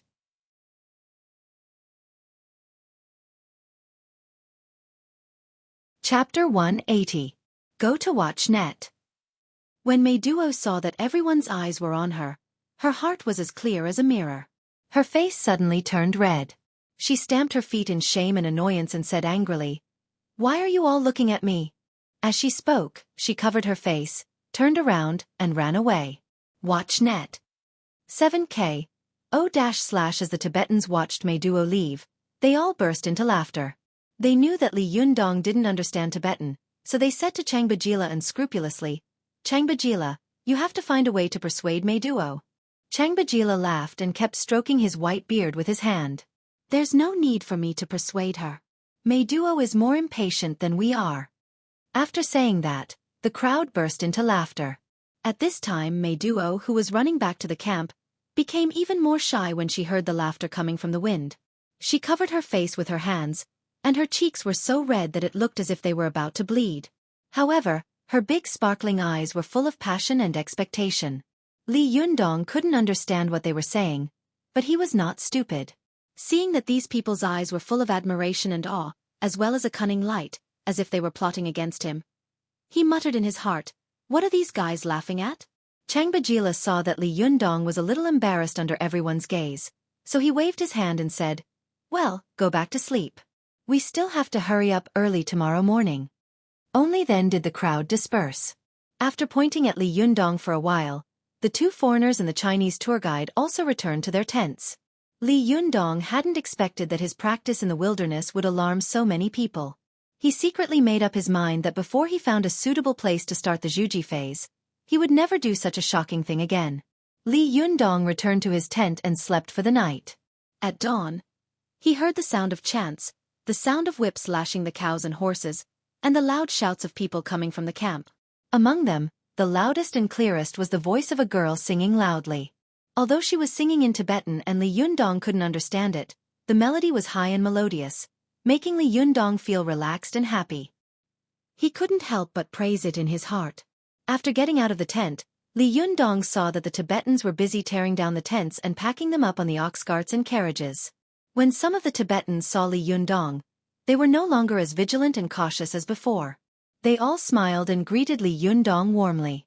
There were also some old Tibetan women who enthusiastically served him hot milk wine and highland barley cakes. Li Yundong was infected by their enthusiasm. He smiled and drank the milk wine in one gulp, then ate a few highland barley cakes. Suddenly, these Tibetans smiled happily and treated Li Yundong even more warmly. Watch net. 7K. Oath M. Some of these Tibetans had started their annual pilgrimage when they were in their teens, so they were very familiar with the work. In less than 30 minutes, the whole team was ready to set off. Li Yundong followed the convoy. As he walked slowly, he secretly held all kinds of Mahamudra that he had practiced the day before. Seeing him like this, the Tibetans beside him whispered to each other, not daring to disturb him. Only Meiduo kept singing like a happy lark in the team, as if there was something happy in her heart. Changbajila rode an old horse and listened for a long time. He heard Meiduo singing in Tibetan, "My beloved, if she were my lifelong companion, it would be like fishing up a treasure from the bottom of the sea." He suddenly turned his horse in front of the team, walked up to Meiduo, and said with a smile, "Meiduo, you usually look very smart. Why are you so stupid today?" Meiduo looked at Changbajila in confusion and blinked. "Changbajila, what are you talking about? How am I stupid?" Changbajila laughed and said, "Your Han brother doesn't understand a single word of Tibetan. How can he understand all the Tibetan songs you sing? Meiduo blushed and said with some dissatisfaction, but I can't sing in Chinese. Changbajila winked and said, you can translate the Tibetan into Chinese and then sing it. Meiduo was a little shy. But what if I don't sing well and get laughed at? Changbajila laughed and said, you can just go to him and sing for him alone. We won't listen. Isn't that fine? Meiduo rolled her eyes and said with a smile, that's a good idea. As she spoke, she jumped off the cart and ran in the direction of Li Yundong. Changbajila couldn't help laughing. Looking at Meiduo's slim and energetic back, his smile was full of love. Han brother. Meiduo ran up to Li Yundong like a happy bird, looked at him with joy and expectation, and said, can I sing for you? Li Yundong loosened his fingers that were pinching the Mahamudra and looked at Meiduo with a smile. Didn't I tell you to call my name? Calling me Han brother sounds weird. By the way, weren't you singing just now? Meiduo's cheeks were slightly red, but her eyes looked at Li Yundong boldly and wildly. Can you understand the lyrics? Li Yundong shook his head with a smile. I don't understand a word. Go to the internet. 7K. O.M. Meiduo smiled and said, then I'll translate it into Chinese and sing it for you, okay?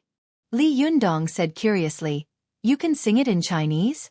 Well, sing it for me. Meiduo cleared her throat and deliberately waited for the people around them to walk to the front. The two of them slowly fell behind the crowd. After a long distance she began to sing. I asked the Buddha, why does it always snow when I'm sad? The Buddha says, winter is about to pass. Leave some memories. I asked the Buddha, why does it always snow on a night when I don't care? The Buddha says, people always miss a lot of real beauty when they're not paying attention. I asked the Buddha, will it snow again in a few days? The Buddha says, don't just focus on this season and miss this winter. Meiduo's voice was clear and melodious. She sang this philosophical and highly suggestive love song, which was melodious and melodious. Li Yundong felt that all the sounds in the vast world had disappeared, leaving only Meiduo's moving voice lingering in the air for 3 days. After Meiduo finished singing, she boldly glanced at Li Yundong. She saw that Li Yundong's expression changed and his eyes were fixed on the front, as if he was thinking about something. Meiduo asked tentatively, didn't I sing well? Only then did Li Yundong come to his senses and say repeatedly, you sang well. You sang so well that I was a little fascinated. Meiduo was overjoyed. Do you like the song I sang? Li Yundong glanced at Meiduo and saw that she was staring at him.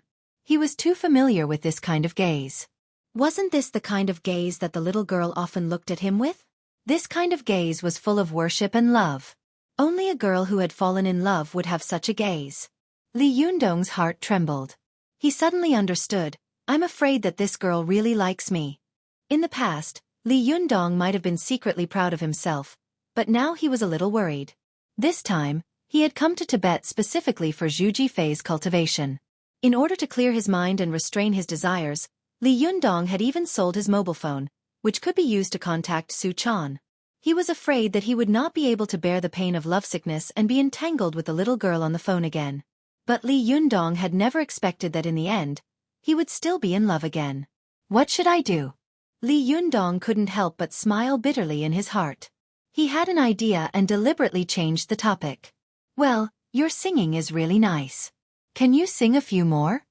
Seeing that Li Yundong liked it, Meiduo was so happy that she began to sing again. Her voice was very good, and she could use her qi. After singing for 2 hours in a row, she didn't feel tired at all. Her voice was still the same as before, without any change. Li Yundong couldn't help but say with admiration, you're really amazing. You haven't felt tired at all after singing for so long. Meiduo looked at Li Yundong with a smile. If you like it, I'll sing for you. As she said this, she suddenly gathered her courage and grabbed Li Yundong's hand. In the future, I'll only sing for you, okay? After more than a month of hard work, Li Yundong's will was as firm as steel, but at this time, his heart was still pounding. He didn't know what to say. He knew that he wouldn't agree, but he was also afraid that if he said no, it would hurt this girl who was as pure as a snow lotus.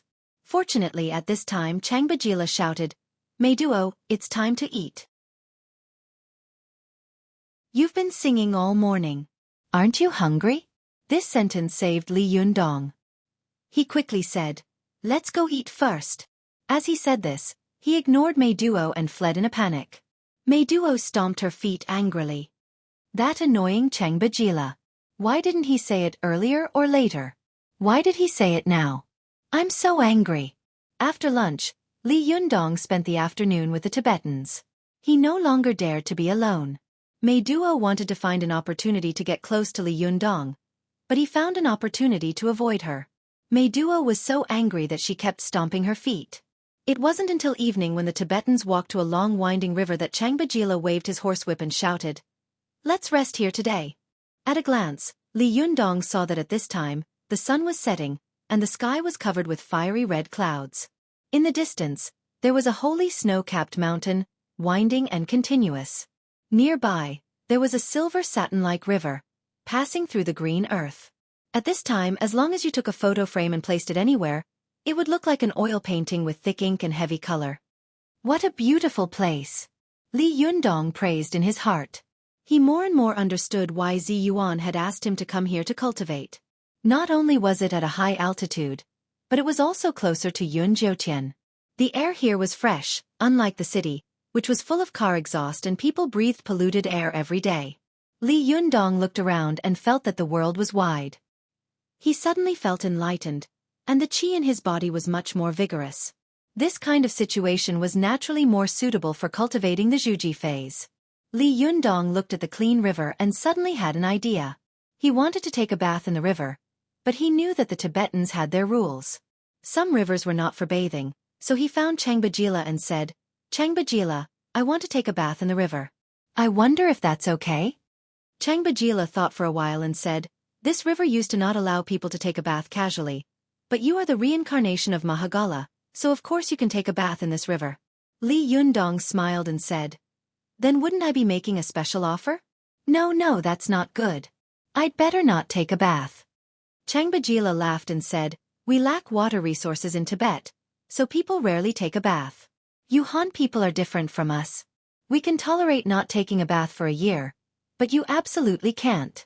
Go ahead, it's okay. In fact, girls who like to be clean will also go to the river to take a bath. You're not the only one."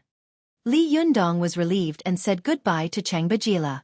When he came out of the tent, he saw some Tibetan women going to the river to wash and take a bath in groups. When these women saw him, they smiled at him boldly and greeted him in Tibetan. Li Yundong smiled and watched them go away. Then he turned around and went to his tent, ready to take a bath in the evening. Cheng Bajila watched Li Yundong go back to his tent. He stroked his beard, thought for a while, and then walked toward Meiduo's tent. Late at night, the sky was dotted with stars and the bright moon was hanging high in the sky. Li Yundong came out of the tent gently. He went to the river, took off his clothes, found a stone to press them down, and then jumped into the river. In the past, when Li Yundong had been an otaku in the city, he had never experienced the feeling of rushing for a month without taking a bath. As he rubbed his body, a layer of old mud immediately appeared on his body. He couldn't help but laugh and say, "Hey, I washed it once before. I didn't expect it to be so dirty after a few days. If that girl knew, she would dislike me." He was taking a bath alone, talking to himself. Suddenly, he heard a sound of water coming from the river. Li Yundong immediately became vigilant. He turned his head and shouted in a low voice, "Who is it?" When Li Yundong turned his head, he was immediately stunned. He saw Mei Duo walking into the river step by step. She was covering her chest with her hands, completely naked. The bright moonlight shone on Meiduo's body, making her skin look as attractive as cheese. The girl stared at Li Yundong shyly and boldly. She said, "Han brother, it's me. Let me help you take a bath, okay?" Li Yundong felt as if his mind was about to explode. He watched helplessly as the naked girl approached him step by step. For a moment, he was at a loss and didn't know what to do. /om/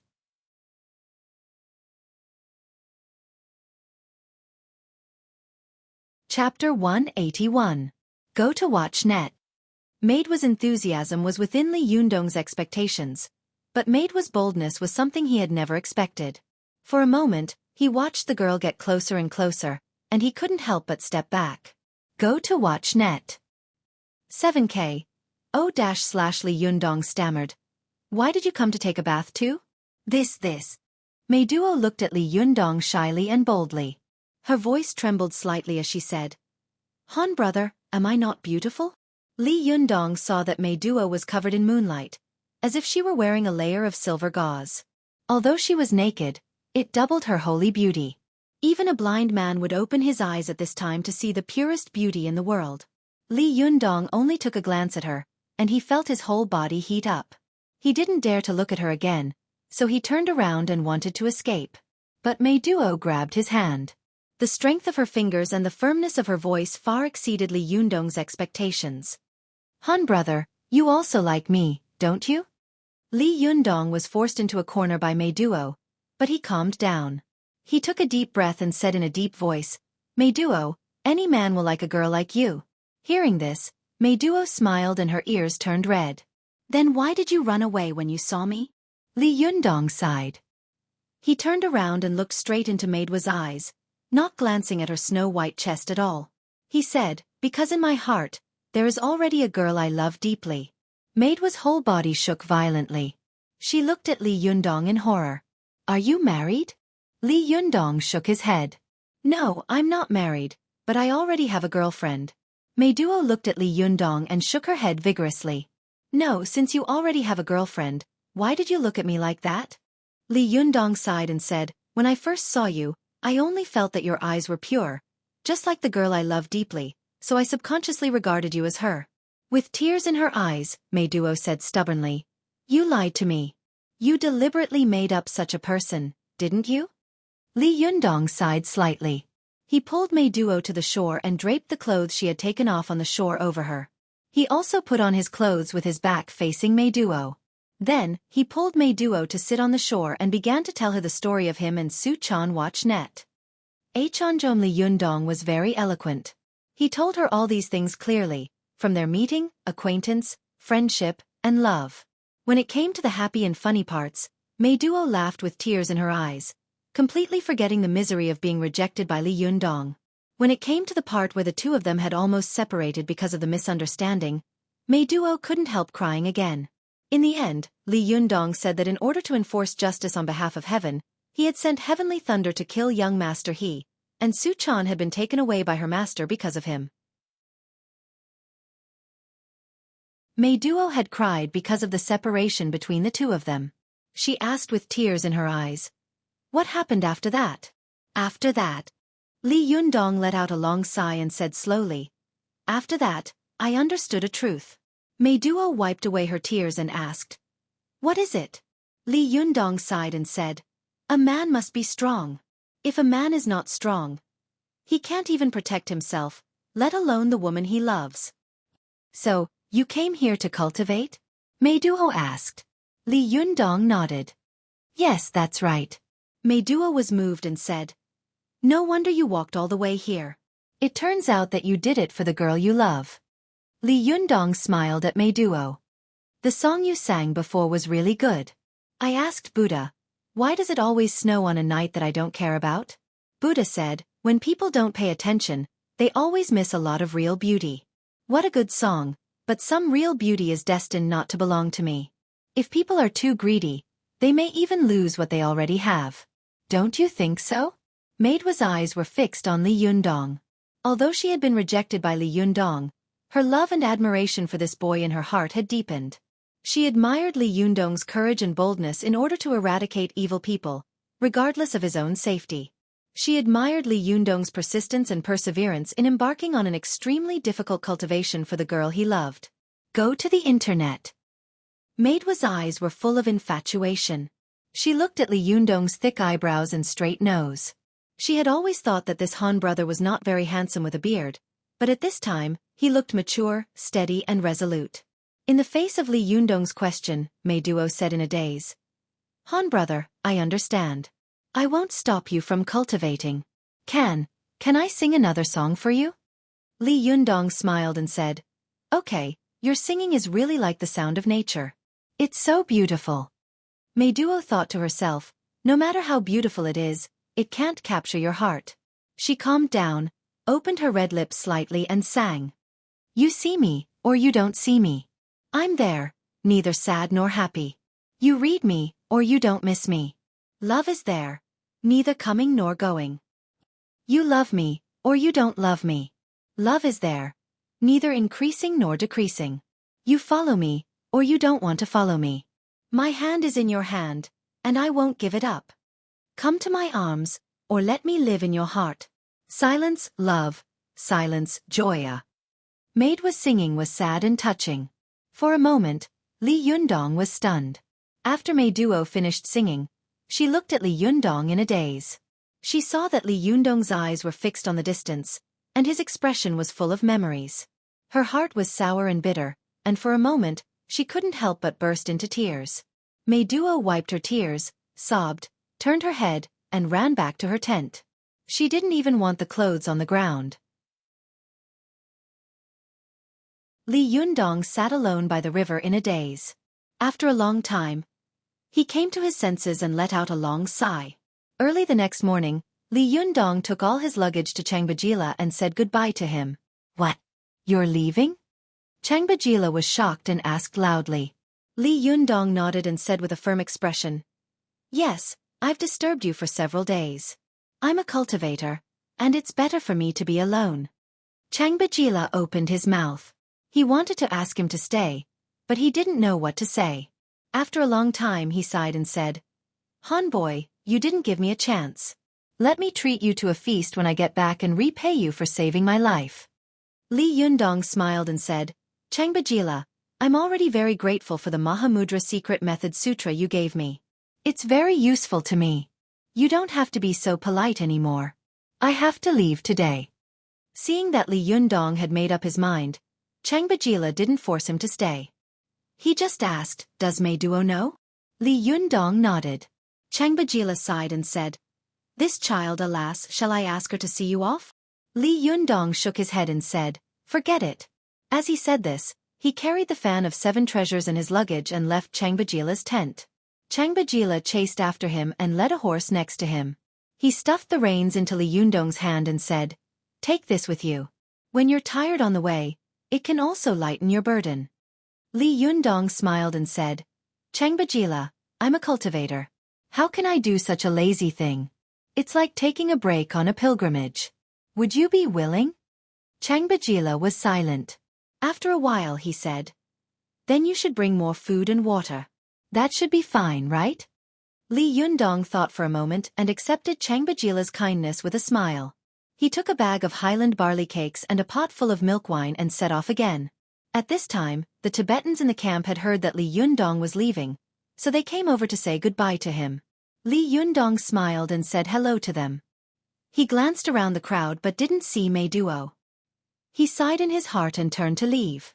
When Li Yundong had become a small black dot on the horizon, Mei Duo ran over, panting. As she ran, she shouted, Changbajila, Han brother is leaving? When she ran to Changbajila, she stopped and looked at Li Yundong's back with a sad face. She held a pair of cloth shoes that had just been sewn in her hand and bit her lip tightly. She was silent, tears falling down her cheeks. Changbajila sighed and said, Hurry up and catch up with him on my horse. It's not too late. Mei Duo shook her head and choked with sobs. If he has me in his heart, he will look back. When he does, I will catch up with him and give him this pair of shoes. He has such a long way to go. How can he go without shoes? She looked at Li Yundong's back all the way, but he never looked back until his figure finally disappeared into the horizon. Mei Duo couldn't help it anymore.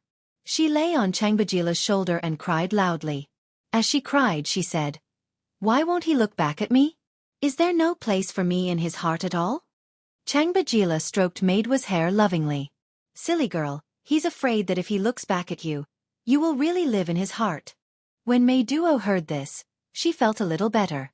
She wiped her tears and looked at Changbajila eagerly. Is what you said true? Changbajila smiled and sighed slightly.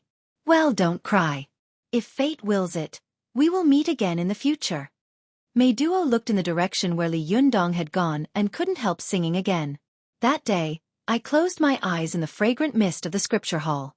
Suddenly, I heard the mantra in your chanting. That month, I shook all the scripture buckets, not to release souls, but to touch your fingertips. That year, I kowtowed and crawled on the mountain road, not to see you, but to feel your warmth. That life, I turned the mountains, the rivers and the pagodas, not to cultivate the next life, but to meet you on the way. Maid was singing was pleasant to the ear, and these Tibetan compatriots all knew it. But at this time, Maidua was singing from the bottom of her heart, and every sentence was from the bottom of her heart. Her true feelings were revealed, and her singing was particularly beautiful and touching. For a moment, everyone was stunned. The world was extremely quiet, and only the Tibetan girl's singing echoed gently. /om/.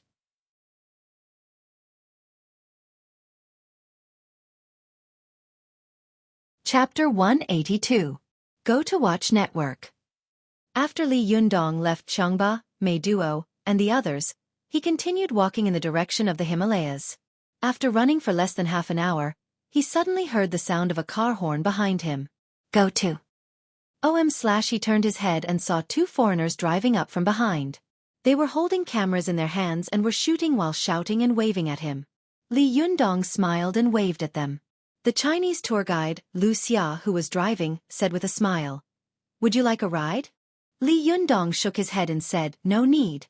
Lu Xia hadn't expected that her invitation would be rejected. Her face suddenly fell and she snorted coldly in her heart. What's so great about him? Wasn't he just a little stronger and knew a few strange tricks?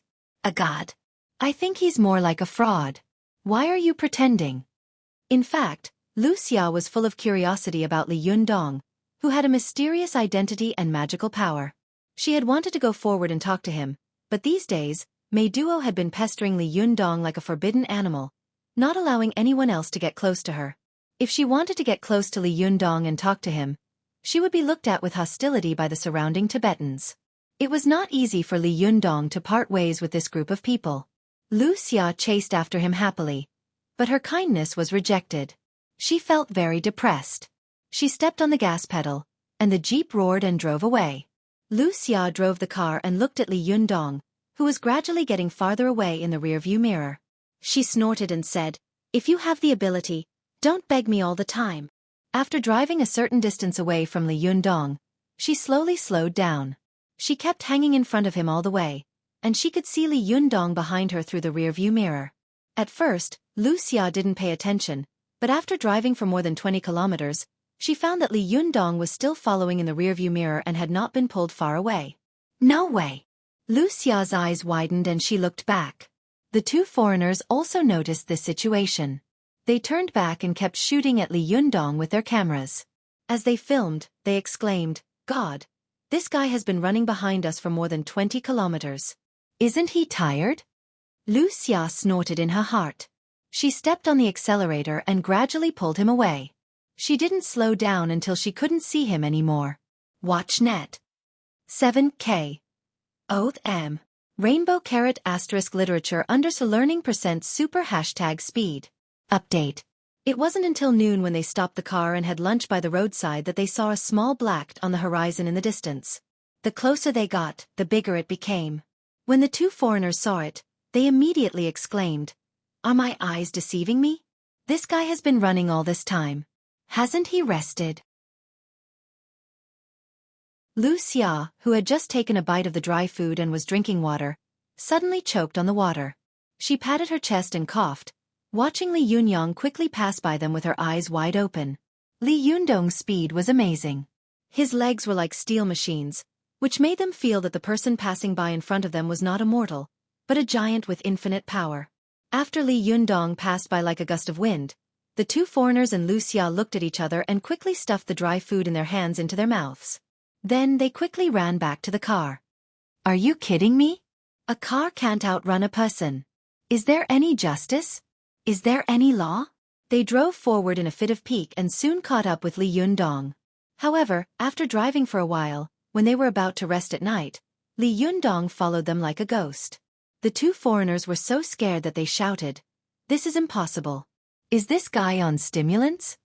Lu Xia also widened her eyes and watched Li Yundong run past them again. She couldn't help murmuring, "Is this guy a robot? Why isn't he tired at all?"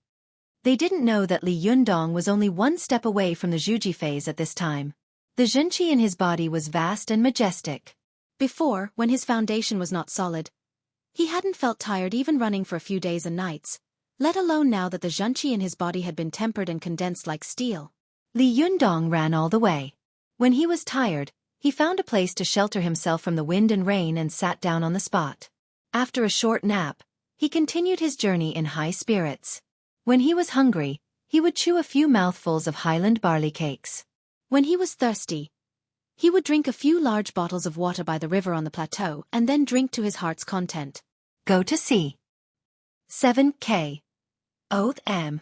Rainbow carrot asterisk literature _ learning % super hashtag speed. Update. The water on the plateau was different from that on the mainland. It was clear and transparent without pollution. Li Yundong drank it in a few mouthfuls and felt refreshed. After running like this for 10 days, Li Yundong finally arrived at the foot of the Himalayas. Li Yundong looked up and felt that the mountain in front of him was magnificent and towering into the clouds. He couldn't see the end of it at a glance, as if the top of the mountain went straight to the 9 clouds. Before he started climbing, Li Yundong couldn't help but feel fear in his heart. Can a human climb such a high mountain? Although there are records of climbers conquering the highest peaks in the world, these people all have professional climbing equipment. Can I climb this mountain covered with thick ice and snow alone? However, didn't I come here from thousands of miles away to challenge the roof of the world and borrow the power of heaven and earth to build my Xueqi phase? Li Yundong stood at the foot of the mountain for a while. He closed his eyes and took a deep breath. When he opened them again, the fear in his eyes suddenly disappeared, replaced by fanaticism and excitement. At the beginning, Li Yundong could still see the lush green vegetation at the foot of the mountain, but the higher he climbed, the shorter the grass. Gradually, there was only tenacious green moss growing on the rocks, and the green grass and shrubs had disappeared. Li Yundong looked down from above and saw that the ground was thick green, as if it was covered with a layer of green blanket. The river on the grassland was like a silver necklace running through the green blanket. Li Yundong estimated that he had climbed about 1 or 2 kilometers high. As Li Yundong continued to climb, frost began to form on the ground, and the journey became more arduous and difficult. Since he didn't have professional climbing shoes, he had to focus all his attention on the complicated frost under his feet. Every step he took was like walking on thin ice. After climbing for more than 2 kilometers, Li Yundong looked back and found that he was already in a silver world. There was ice and snow everywhere, and the whole world was wrapped in silver. The land under his feet had become very far away. The river, which had been like a silver necklace, had now become a silver filament. It was so small that if one didn't pay attention, it would be easy to ignore it. Li Yundong looked up and felt that the peak in front of him was still too high to reach. He didn't know which mountain he was climbing. The only thing he knew was that he had to climb up, and keep climbing up. Although there was a strong wind on the mountain at this time, and the cold wind was like a knife, Li Yundong was only wearing a thin shirt. He kept climbing in this world of ice and snow with difficulty. Every step he took seemed to take a lot of effort, and his body would sway slightly. But even though his climb seemed so difficult, Li Yundong still did not flinch or hesitate at all. In his opinion, wasn't life such a process of climbing a dangerous peak? Some people were afraid of such hardships, so they stayed at the foot of the mountain to enjoy the comfortable environment, but they missed a good opportunity to enjoy the infinite scenery. The more Li Yundong climbed up, the more bitter and strong the cold wind became. He had to spend a lot of zhenqi to resist the cold of -10 degrees. Some people were born with strong yang qi, so they wore less than ordinary people in winter, because the strong blood qi in their bodies was enough to help them resist the cold. Some people were particularly afraid of the cold, so they wrapped themselves tightly in winter because they lacked yang qi in their bodies, and their blood qi was not enough to help them resist the cold. Many times in autumn or even winter, there were many people on the street wearing backless clothes, midriff-bearing clothes, and short skirts, but most of them were young people because they were young, full of yang qi and strong blood qi. However, people in their 30s rarely wore such clothes, because their bodies had begun to go downhill. There was not enough yang qi in their bodies, and their blood qi was not strong. Li Yundong's body had been transformed by the Renyuan Jindan, and his internal organs had been constantly honed and tempered. Therefore, his blood qi was unbelievably vigorous. Although he was only wearing a thin shirt, His hands and feet didn't shiver in the freezing cold of -10 degrees Celsius. On the contrary, a faint layer of white qi was emitting from his body, which was the hot qi discharged from his body when the blood qi in his body was tumbling. Li Yundong climbed up the mountain range for about 2,000 meters. When he looked down again, he could no longer see the land nearby. At first glance, Li Yundong could only see a sea of clouds surrounding the mountain range, as if he was already in a fairyland. Li Yundong raised his head and looked into the distance. He saw the rolling mountains on the vast land. The top was covered with snow, and the bottom was lush green. It was like two worlds with distinct colors and levels. Li Yundong only felt that he was in this vast world, and his whole body was integrated with it. He seemed to be able to touch the sky with a stretch of his hand, and the earth seemed to be within his grasp with a stretch of his hand. No wonder the great man once said, "Infinite scenery lies in the dangerous peak." If I hadn't climbed such a dangerous peak, how would I have known that there would be such a magical and magnificent scenery in the world, and that people would have such lofty sentiments and lofty aspirations? Li Yundong sighed in his heart. He felt an incomparably powerful force emerge in his body. This force made him feel as if he was the only ruler between heaven and earth. It's not without reason that Zi Yuan asked me to come to such a place to Xueqi phase. Li Yundong only felt that the qi and blood in his chest were tumbling, and he couldn't help but want to roar. As soon as this idea emerged, Li Yundong felt that the 5 qi in his 5 internal organs were about to move, and the zhenqi accumulated in the 3 dantians was also boiling, like a flood that was about to open the floodgates at any time. Li Yundong knew that this was a sign that he could start the Xueqi phase. Although he hadn't reached the top of the mountain, he still remembered something that Zi Yuan had said to him. You don't have to reach the top. As long as the zhenqi in your body responds, you can start the Xueqi phase. Li Yundong looked around. He knew that no one could disturb him when he was in the Xueqi phase. He thought to himself, no one will come to such a place, right? After thinking for a while, Li Yundong used his hands to dig a small hole with his back against the mountain. The hole was sunken so that he could hide in it, and he sat cross-legged in it. As soon as Li Yundong entered meditation, the zhenqi in his body roared, as if a dam had been opened and an avalanche had occurred. /om/.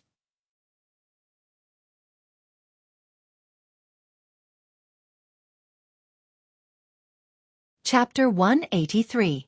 Go to watch net.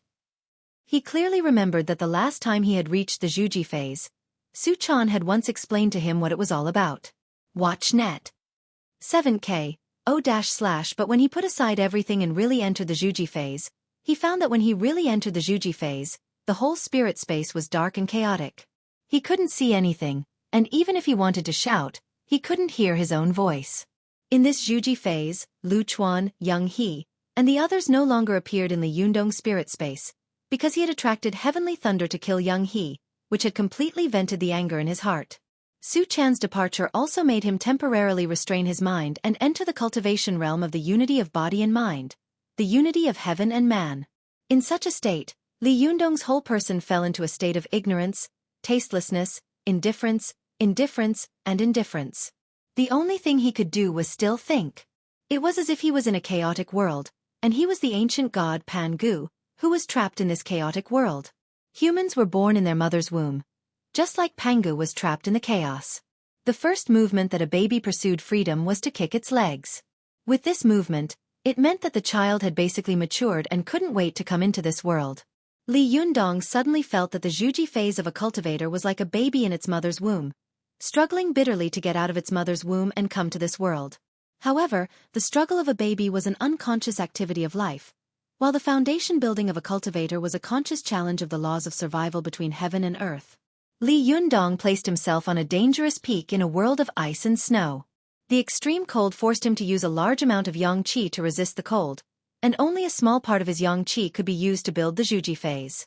Although Li Yundong had trained the yuan yang qi in his body to be many times more vigorous than before, and he had tempered his zhenqi to be as condensed as steel, he still felt extremely strenuous in such a dangerous environment. Li Yundong had been trapped in this chaotic world for a long time. He gradually felt that the world around him was slowly becoming colder. Even the sound of the cold wind outside was blowing in his ears, making him feel as if there was a terrible cold wind in this chaotic world. The chaotic world was getting colder and colder, and Li Yundong's hands and feet were also getting colder. Only the dantian in his lower abdomen seemed to have a flame that would not go out all year round, constantly burning and jumping. Li Yundong's heart skipped a beat. He remembered what Su Chan had told him before. There's no need to wait for the winter solstice to practice kung fu. This little bit of yang fire was the purest and most essential yang qi in the human body. As long as this little bit of yang qi existed, a person's vitality would not be cut off. Watch net. There is heaven and earth in one's own universe. The heart is higher than the heavens, and the kidneys are higher than the earth. Breathing out the heart and sucking in the navel is the truth of breath regulation. Su Chan had read Lu Dongbin's cultivation poem when he was in the Xueqi phase. At this time, Li Yundong recalled that every word was clear and distinct. Li Yundong guarded this little bit of yang qi tightly, as if he was guarding a flickering oil lamp in the wild wind, or a small boat that could be overturned at any time in the stormy waves of the storm. In the midst of the raging waves, Li Yundong slowly entered the state of zhenqi from the mortal state. The little bit of yuan yang qi in his body also expanded bit by bit, and the small flame also became more vigorous bit by bit. After an unknown period of time, Li Yundong suddenly found that the small flame had become a fist-sized fireball. No matter how strong the cold wind around him was, it could no longer affect the vigorous burning of the fireball. Then, the fireball continued to grow, burning toward the dantian in Li Yundong's chest. The qi of the 5 internal organs in Li Yundong's body was attracted by the fireball. The qi hidden deep in the 5 internal organs rushed toward the fireball, burning all the way along with the flame. This was a spark that could start a prairie fire. Wherever this ball of raging fire went, that place would become scorching hot, and the cold air from before would immediately be expelled. Before long, Li Yundong felt that his whole body had become extremely hot, and then the chaotic world had also become scorching and dry. This feeling made him feel suffocated, and he wished he could roar and smash the chaotic world into pieces. But Li Yundong clearly felt that his hands and feet were not listening to him. He was like a baby in his mother's womb, struggling desperately, wanting to go to a new world. The more Li Yundong struggled, the stronger and more majestic the power accumulated in his body. It was like a dam storing water, ready to burst at any time. After a long time, Li Yundong suddenly heard a crisp pop sound in his ears. It sounded like a bubble that had swollen to the brim. Hongom in an instant, in this spirit space, all the senses of sight, hearing, smell, taste, and perception suddenly returned to Li Yundong's body. He could control his hands and feet again. He suddenly jumped up and pushed hard with both hands. With a bang, the chaotic world broke apart. Watch net. Suddenly, a stream of clear qi rushed up to the top of Li Yundong's head, and a stream of turbid qi went straight to the lower dantian of his lower abdomen, as if heaven and earth had just been formed. But as soon as the chaotic world was split open by Li Yundong, he suddenly found that a rolling dark cloud had quickly gathered in his spirit space, covering the sky and the earth, and thunder and lightning were rolling in the clouds. With a loud rumble of thunder, a bolt of heavenly thunder heavily struck Li Yundong's body. At this moment, Li Yundong felt that he had lost all his senses again. The zhenqi in his body was suddenly condensed into a ball, and it returned to the state of a small flame. Li Yundong was shocked. He subconsciously wanted to avoid the terrible heavenly thunder, but then another bolt of lightning struck him. This bolt of lightning was so painful that the blood vessels in his body almost burst, and the breath in his body was almost cut off. But before Li Yundong could catch his breath, thunder rumbled in the sky, and the heavenly thunder fell wildly. The 3rd, 4th, and 5th bolts of lightning struck down in the blink of an eye. The sky and the earth were densely filled with lightning dancing and thunder raging. Li Yundong felt that his whole body was about to be split apart and his soul was about to scatter. Although this spirit space was large, there was no place for him to hide. What should I do? Am I going to be killed here? Li Yundong thought with fear in his heart. I haven't succeeded in the Xueqi phase yet. Su Chan is still waiting for me. But at this moment, a sentence suddenly flashed through Li Yundong's mind. It was the sentence that Su Chan had once said to him. The way of cultivation is as difficult as ascending to heaven.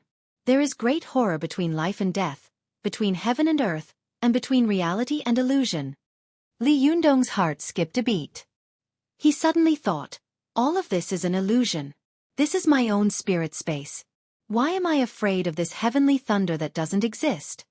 Thinking of this, Li Yundong suddenly had the urge to resist and work hard. He shouted, So what if it's heavenly tribulation? So what if it's heavenly thunder?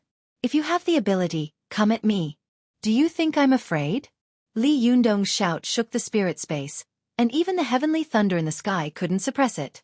Li Yundong transformed into a god with 3 heads and 6 arms in the spirit space. Holding all kinds of magical items, he resisted the divine thunder all over the sky and roared again and again.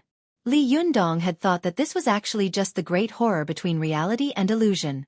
As long as he could defeat these delusions and illusions, he would be able to succeed in the Xueqi phase. But he had never expected that this was actually one of the 3 great horrors of cultivation. The great horror between heaven and earth. Cultivation was something that went against heaven and earth. Therefore, when cultivators were strong to a certain extent, heaven would send down heavenly thunder to destroy such strong cultivators, in order to achieve balance between heaven and earth. Meanwhile, the cultivators who succeeded in the Xueqi realm were constantly fighting against the heavens. Some people hid from the heavenly tribulations, some went through the tribulations, and some fought against the tribulations. However, without exception, all of them wanted to continue their cultivation in life, attempting to obtain the power to surpass the heavens. Why did cultivators like to live in the mountains and go to high places? The reason was revealed in one sentence. The higher you climb, the closer you are to heaven, and the more you can feel the power of heaven.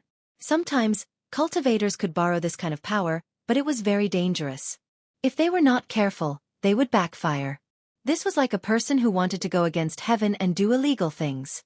But even if he did illegal things, he had to wander in front of the police station. If this wasn't arrogance, what was it? If they didn't catch him, who would they catch? Cultivators were like lawbreakers, and heaven was like the police station. In order to cultivate, Li Yundong had climbed so high, just like a lawbreaker wandering in front of the police station. If they didn't catch him, who would they catch? Therefore, the thunder tribulation that Li Yundong encountered in his spirit space was not completely an illusion of his sea of consciousness, but a strange phenomenon caused by the pressure of heaven on his sea of consciousness. Logically speaking, ordinary people would never put themselves in such a harsh and cold place to carry out the Xueqi phase like Li Yundong had done, let alone climb so high. But Zi Yuan knew that Li Yundong's heavenly tribulation was imminent, and he would never be able to survive it without a trick. Therefore, she took the risk and let Li Yundong go to the most bitter place in the world to cultivate, but she didn't tell him clearly. Taking a trick meant that the risk was greater. If it had been someone else, they might have been doomed. However, Li Yundong accidentally did not feel afraid of the great horror between heaven and earth at all. Instead, he was full of fighting spirit, fighting with heaven and earth, and fighting with endless joy. Li Yundong was fighting fiercely with the heavenly thunder in his spirit space. Although his own deity was bombarded by countless heavenly thunder, the more it was bombarded, the more Li Yundong resisted. The more he resisted, the stronger he felt the strength in his body. Even the Yuanyang Zhenqi in Li Yundong's body in the spirit space was undergoing the most critical transformation. But at this time, 3 figures appeared on the mountain, all wearing windproof goggles and thick winter clothes. They were holding nails and crutches for climbing in their hands, and they were also wearing thick anti-skid shoes. They were the 2 foreigners and the female tour guide Lu Xia, who Li Yundong had met on the way to climb the mountain. One of the foreigners had sharp eyes and saw that there was suddenly a little other color in the snowy world. He pointed at the place where Li Yundong was and shouted, "There seems to be someone there." Another foreigner was holding a handheld camera in his hand. While filming, he looked over and nodded. "Hey, keep your voice down. Just go over and take a look. Don't be too loud, or you'll cause an avalanche." The 3 of them came to the pit that Li Yundong had dug and took a look. They were shocked and said in unison, "It's him?" The female tour guide Lu Xia saw that the man was covered with a layer of ice and snow. He closed his eyes and sat cross-legged. His hands were placed on his legs, his palms facing the sky, and his thumb and ring finger were gently pinched together. Lu Xia squatted down, took off her gloves, and put her hand in front of Li Yundong's nose to check his breath. She was shocked. She turned her head and said with a complicated expression, "He's dead." The 2 foreigners drew a cross on their chests at the same time. One of them whispered, "Oh my God! Why did he die in this place?" Another foreigner sighed and said, "Sometimes, the Orientals are very strange." Lu Xia stared blankly at Li Yundong, who was motionless. Suddenly, She felt very complicated in her heart. She sighed, but also felt a little happy. Who told you to show off? Now you want to see if you can show off again? But as soon as this thought came to her mind, she couldn't help smiling bitterly. I have no grudge against him. Why do I always hate this guy so much? Forget it. For the sake of our compatriot, let's take his body back. Thinking of this, Lu Xia couldn't help reaching out to Li Yundong, wanting to drag him out of the hole. /om/.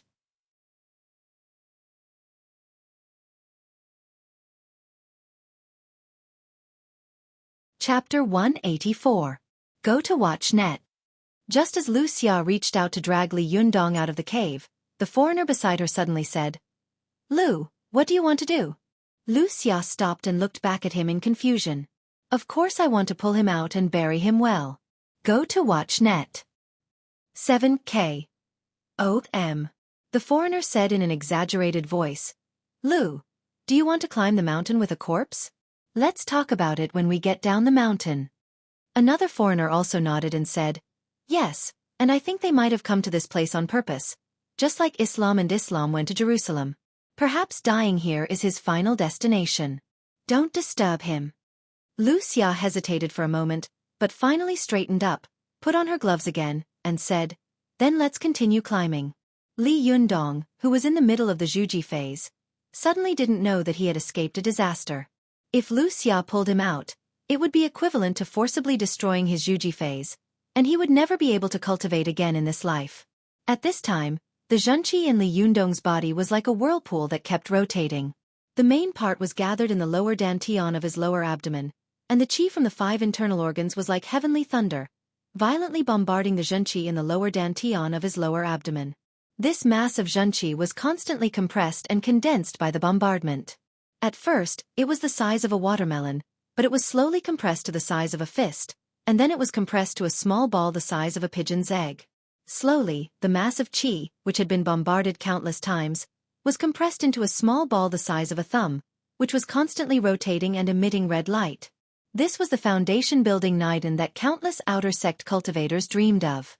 There were many cultivation sects in the world, but all of them used the primordial yang fire in their bodies to refine their Niden. However, Li Yundong was the only one who used the power of heaven and earth to refine his body and the power of heavenly thunder to refine his primordial yang.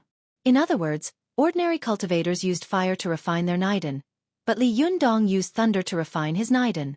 Moreover, in the Tao of the world, lightning was the most exalted. It transcended the 5 elements and stood above all living beings. As soon as this Niden was refined, Li Yundong suddenly felt as if he had endless power in the spirit space. He controlled the 3-headed and 6-armed god in his body, and suddenly threw the powerful magical weapon in his hand into the sky. His 6 arms pinched 3 Mahamudra at the same time, which were the Mahavirokana Mahamudra that could destroy all darkness and ignorance. It was the womb realm's mandala light-gathering Buddha top handprint that could break through all obstacles. It was the Vajra Samaya giant palm print that could destroy all demons and devils. As soon as the 3 big handprints were made, the gods in the Yunyang spirit space suddenly burst out with dazzling golden light, and 3 colorful halos appeared behind their heads, like Vajra descending to the world and Buddha appearing. Watch net. 7K. M. The god let out a loud roar, and one of his vertical pupils suddenly opened. Divine light shot out from his eyes, along with the magic treasures thrown into the sky, and the 3 palm prints shot into the sky. With a loud bang, all the dark clouds in the sky were shattered by the 3 consecutive blows, and the heavenly thunder disappeared without a trace in the blink of an eye. The world in the spirit space suddenly became quiet, leaving only Li Yundong's true god standing upright, looking down at the world with disdain and insufferably arrogant. At this time, Li Yundong's physical body in the spirit space also completed the final Xueqi phase. His eyelids suddenly moved, and the genuine qi in his body was continuously released from the Niden, which was constantly rotating. A strong and hot flow instantly spread through his body, making him restless. When the qi reached the Huagai acupoint on his chest, Li Yundong couldn't help it anymore. He suddenly opened his eyes and jumped up. A stream of qi broke through the Huagai acupoint and went straight to the Bai Hui acupoint on the top of his head. As soon as he raised his head, a long roar like a dragon and a tiger suddenly burst out from his chest. Ah! Although this long roar was not as continuous as the last time when Li Yundong had succeeded in qi refining, the sound was condensed and did not disperse. The sound line was like a steel cable, sending it far away. It could still be heard clearly even when it was more than 10 miles away. Li Yundong's long roar lasted for more than 2 minutes. When he stopped, the surging qi in his body calmed down again and slowly flowed to the Niden in his dantian. Li Yundong tried to run the zhenqi in his body. He found that the most obvious change was that the Niden in the dantian under his lower abdomen was like a core. The qi in his whole body was surrounding this Niden, and it was always rushing toward it, causing it to keep rotating. Watch net. 7K. Oath M. Colorful asterisk rainbow caret asterisk 1 underscore Xueqi super hashtag speed. In the process of this constant rotation, this Niden kept releasing zhenqi, which rushed to every part of his body along with the zhenqi in his body. It was endless and continuous. Before the Xueqi phase, the aura of the human body was like a group of ownerless farmers. They could go anywhere and live anywhere. When people were in a fighting state, they seemed to have received a unified order and began to pick up weapons and transform into soldiers. But once the war was over, they immediately went back to where they came from and became farmers again. But after people reached the Xueqi phase, cultivators had Niden, which was like a regular army stationed in their bodies all year round, always surrounding and protecting the host, always maintaining a fighting state, and resisting all kinds of external invasions. Farmers lacked autonomy. They could be robbed and occupied. If the owner changed, nothing would happen to them. Therefore, before Li Yundong reached the Xueqi phase, if Su Chan had sex with him, the aura in his body would be unconsciously attracted by Su Chan's aura and spontaneously run into Su Chan's body. In this way, Li Yundong would naturally be empty, and he wouldn't be able to escape the fate of death. However, the regular army had a strong sense of vigilance and danger. They huddled together tightly and were always on guard against external attacks. No one could think of robbing or invading them. They could only be destroyed, not captured. Li Yundong succeeded in the Xueqi phase. After a long roar, he felt like his whole body was filled with endless power. This kind of power did not refer to the strength of his muscles and body, but his internal organs, meridians, blood vessels, and even every strand of his hair was full of vitality. He had never experienced this kind of power before. He felt that his perception was much stronger than before. He could even clearly feel the pressure from the sky above his head, as if there was a pair of cold and majestic eyes in the sky watching him all the time. This feeling made Li Yundong suddenly feel like an official wanted criminal, who would be caught by the heavens at any time. The arrival of heaven's retribution. As soon as this feeling appeared in Li Yundong's heart, he smiled strangely, but he soon heard a dull rumble coming from the distance above his head, as if thunderclouds were rolling, and heaven's retribution was imminent. Li Yundong was suddenly shocked. No way? Will heaven's retribution come so fast? He looked up and was immediately dumbfounded. The mountain above his head was rumbling with snow rolling, and the snowflakes were splashing like stormy waves. Damn, an avalanche. Don't tell me it's because of my shout just now. Li Yundong suddenly remembered a movie he had seen before, East Becomes West. In it, Wang Chongyang shouted arrogantly after coming out of cultivation, "I'm already invincible in the world." As a result, a shoe immediately fell from the sky and crushed him to death. Li Yundong's expression became very interesting in an instant. He couldn't help but feel a little crazy. He pointed at the sky and cursed, F***ck, God, I've just reached the Xueqi phase. I'm not invincible in the world yet. I just shouted. You don't have to play with me like this, do you? Li Yundong turned around and was about to run, but suddenly, 3 panicked figures ran quickly not far away. They were the 2 foreigners and the female tour guide, Lu Xia. The 2 foreigners had never expected that there would be an avalanche when they were climbing the mountain. They were so scared that they peed their pants and subconsciously ran back. However, how could human legs run faster than the speed of an avalanche? While the female tour guide, Lu Xia, was running away in a hurry, she suddenly saw a figure out of the corner of her eye. She turned her head and saw Li Yundong standing not far away, staring blankly at the avalanche on the top of the mountain. Lu Xia immediately stopped and laughed bitterly. It's over. I'm dead this time. I actually saw a phantom. The dead actually came back to life again? Alas, this is retribution. I shouldn't have fought with him in the first place. She stopped. Seeing that Lu Xia had stopped, the two foreigners next to her also stopped subconsciously. They followed Lu Xia's gaze and were also shocked. God, isn't he dead? As soon as they stopped, the avalanche on the top of the mountain hit them in the blink of an eye. At first, the avalanche was far away like the waves on the sea, but at this time, it had already reached their heads. The rumbling sound suppressed all the sounds in the world. They opened their mouths and shouted, but their voices were instantly buried. At this time, Li Yundong also noticed them, and his heart suddenly shook. Li Yundong knew that this avalanche was caused by him. He could escape with his strong skills, but what about these guys who were climbing the mountain? Wouldn't it be a tragedy?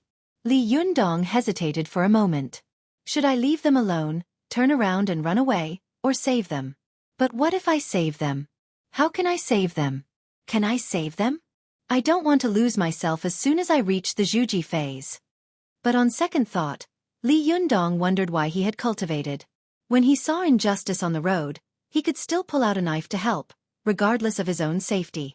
Why did he become hesitant after he succeeded in reaching the Xueqi phase and became stronger? What's more, he was the one who had caused this. Li Yundong took a deep breath, and without any hesitation in his heart, the nidin in his lower abdomen began to roll quickly like a hot fireball, constantly gushing out the purest and most condensed Jindan's primordial qi. With a stomp of his feet, he instantly appeared in front of the three people. His 5 fingers flew, his hands were tied, his 2 middle fingers were erected, and his thumbs were crossed like lotus leaves. It was the fixed fundamental madra. Li Yundong's eyes widened and he let out a low shout, bang! Then, the fixed fundamental madra in his hand was pushed up. In an instant, it was as if a golden qi wall had suddenly been pushed out in front of Li Yundong, forcibly blocking the fierce avalanche less than 2 meters in front of him. The rolling snow was suddenly blocked in one place, but the avalanche on both sides roared down, passing by the two foreigners and Lu Xia like a waterfall. The two foreigners only saw Li Yundong push with both hands, and the avalanche was forcibly blocked into a wall, and it was getting higher and higher. The scene was even more exaggerated than a Hollywood stunt. They couldn't help but widen their eyes, and their scalps went numb with shock. Who the hell is this guy? /om/.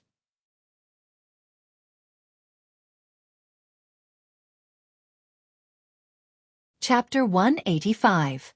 Go to watch net. Jack and Ruby were 2 mountaineering enthusiasts. Of course, they knew that when climbing such a snowy mountain, they were most afraid of encountering an avalanche. Generally, in such a situation, unless rescue was organized immediately, they would definitely die. Watch net.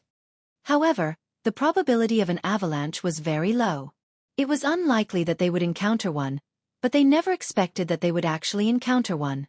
Furthermore, this avalanche was man-made. However, something even more ridiculous than the avalanche happened. There was actually someone who forcefully blocked the natural might of the avalanche with his own physical strength. The 3 of them were dumbfounded. Before they could react, Li Yundong jumped more than 10 meters away. After a few more jumps, he disappeared from their line of sight. But not long after, Li Yundong jumped back a few times and took a rectangular object that was nearly the height of a person from the snow cave where he had been staying. He carried it on his back, and then he jumped a few more times and left in an instant. It was not until a long time after Li Yundong had left that the 3 of them reacted. Jesus Christ! Isn't this too amazing? Jack the foreigner said while stuttering. The foreigner, Ruby, who was holding the camera with his body still stiff, also stuttered. Lu, I know your China is a very magical place, but this is too exaggerated. As he spoke, his voice involuntarily became a little louder. Immediately, a few cracks appeared on the artificial snow wall in front of him. Jack and Lu Xia immediately rushed over and covered his mouth. Lu Xia lowered her voice and said, If you have anything to say, let's talk after we get down the mountain. The foreigner, Jack, nodded his head like a chicken pecking at rice. For a moment, the 3 hoodlums didn't dare to take another breath. They quietly descended the mountain like thieves. After Li Yundong went down the mountain first, he ran wildly with a guilty conscience. It was not until he was far away from the mountain that he took a breath and stopped. Watch net. Rainbow ** literature _learning %super #speed. Update. He wandered alone on the Qinghai Tibetan plateau. Suddenly, he succeeded in building his foundation, but he did not know what to do next. It was as if he was in the vast wilderness and did not know where to go. At this time, Li Yundong suddenly thought of Zi Yuan. Didn't she say that when he succeeded in the Xueqi phase, she would automatically come to find him? Carrying the fan of 7 treasures on his back, Li Yundong looked around blankly. Just as he was in a daze, he suddenly felt a needle-like feeling on his back, as if someone was hiding in the dark and coveting him. He turned his head abruptly and saw a Land Rover parked on the side of the road not far away. A young man and a young woman were sitting in the car. It was the young man and woman who had been peeping at him when he had met Mei Duo and Cheng Bajila. The woman was dressed fashionably and coquettishly. She was wearing a pair of purple sunglasses. At first glance, her waterfall-like black hair and beautiful oval face were very attractive. The man was wearing an open-sleeved pink long-sleeve shirt and a pair of sunglasses that Jackie Chan loved the most. He looked very cool. When the man saw Li Yundong looking at him, the corners of his mouth curled up slightly. He turned his head and whispered a few words in the ear of the woman next to him. The woman smiled charmingly at the man, kissed him gently on the face, and then put her arms around the man's neck. The two of them got out of the car as if they were joined together. The man put his arms around the coquettish woman's waist and slowly walked toward Li Yundong. As he walked, he tilted his head and looked at Li Yundong. When he was 10 meters away from Li Yundong, he took off his sunglasses, revealing a pair of rather frivolous eyes. When his eyes fell on the back of the fan of 7 treasures behind Li Yundong, there was a strong sense of greed and envy in his eyes. Li Yundong was secretly vigilant. He held his breath and stared at the man in front of him without saying a word. He was as silent as a majestic mountain. The coquettish woman next to the man also looked at Li Yundong curiously, and from time to time, there was a coquettish and seductive look in her eyes. "I'm Wu Hao from the Yin Yang sect of Mount Wuhua." Wu Hao smiled frivolously, let go of the woman's waist, and cupped his hands. The woman next to him also giggled and said with a coquettish face, "I'm LV Fengping from the Yin Yang sect of Mount Wuhua. Go to see the net." 7K. O.M. Li Yundong calmly cupped his hands and returned the salute. "Nice to meet you. What can I do for you too?" Wu Hao held a pair of sunglasses in one hand and knocked them on the palm of his other hand. His body was crooked and slanted. He did not look like a cultivator at all, but more like a hooligan. He said, "It's nothing. I just heard a long roar coming from afar. My partner, LV Fengping, and I heard the sound and knew that someone had succeeded in the Xueqi phase here, so we came to take a look. I didn't expect to meet an acquaintance on the way." Li Yundong said lightly, "So that's how it is. It's really a coincidence. Can I go now?" Seeing that Li Yundong didn't want to see him, Wu Hao was secretly unhappy, but he suppressed his unhappiness and said, "Don't be in such a hurry to leave. I have a deal to make with you. Are you interested?" "I'm not interested," Li Yundong said flatly without hesitation. This sentence made Wu Hao choke. He said angrily, "I haven't said anything yet, and you don't know what it is. Why did you refuse? That's not very polite, is it?" Li Yundong snorted coldly, opened his hands, and looked himself up and down. "I am alone in the world. Except for a worldly thing, there is nothing that can attract your attention, unless..." Li Yundong glanced at the coquettish woman next to Wu Hao, and a sarcastic smile appeared at the corner of his mouth. "Unless you want to help the woman next to you rape me?" Wu Hao's face suddenly darkened, but LV Fengping, who was next to him, giggled. Her voice was dissolute, and she didn't care at all. Instead, there was a hint of provocation in her eyes. Wu Hao stared at Li Yundong for a while with a gloomy face, but after a while, he relaxed his expression and said with a smile, "I won't argue with you. I just want to ask you, will you sell the fan of 7 treasures behind you?" Li Yundong saw that the man had seen through the origin of the treasure fan behind him as soon as he opened his mouth. He suddenly felt a chill in his heart and thought to himself, how did he know? Li Yundong shouted resolutely, "No." Wu Hao was unwilling to give up. "I'll pay 5 million for your fan of 7 treasures. Will you sell it?" Li Yundong's heart skipped a beat and he sucked in a breath of cold air. 5 million. 5 million meant that a person could basically solve the most difficult problems of housing and livelihood in this life. He could buy 2 or 3 houses and live a comfortable life as a landlord. This was the kind of life that Li Yundong had longed for the most in the past. However, Li Yundong knew that he had changed. It was impossible for him to go back to the situation where he could eat his fill and worry about his family. Moreover, this was a gift from Su Chan. To him, it was a priceless treasure. How could he sell it? Li Yundong snorted coldly. 5 million? I won't sell it even for 50 million. Wu Hao frowned, and a fierce light flashed in his eyes. But he still patiently said, fellow Taoist, I see that you are a kindred spirit. That's why I'm willing to discuss it with you. If you think that my price is too low, why don't you name a price? Everything is negotiable. If 5 million won't do, then what about 10 million? What, not even 10 million? Then 20 million. I can't go any higher. Li Yundong saw that Wu Hao had raised the price to 20 million in the blink of an eye, and he sneered. Don't waste your time. I will never sell this fan of 7 treasures. As soon as he finished speaking, Wu Hao hugged LV Fengping and laughed wildly. I said it could be the fan of 7 treasures, didn't I? You still don't believe me. What do you think? Let me try it out. LV Fengping smiled coquettishly. Yes, you are still the best, you devil. Wu Hao's face, which had been suppressing his anger, became arrogant and domineering. He raised his chin, sneered and said, Boy, you are too inexperienced to fight with me. Let me tell you, if you know what's good for you, obediently sell this fan of 7 treasures to me, and I will still give you 5 million. Otherwise, humph. Li Yundong was born arrogant. He could be persuaded by reason but not cowed by force. Others were arrogant, but he was even more arrogant than them. He smiled coldly and said, Otherwise what? Wu Hao sneered.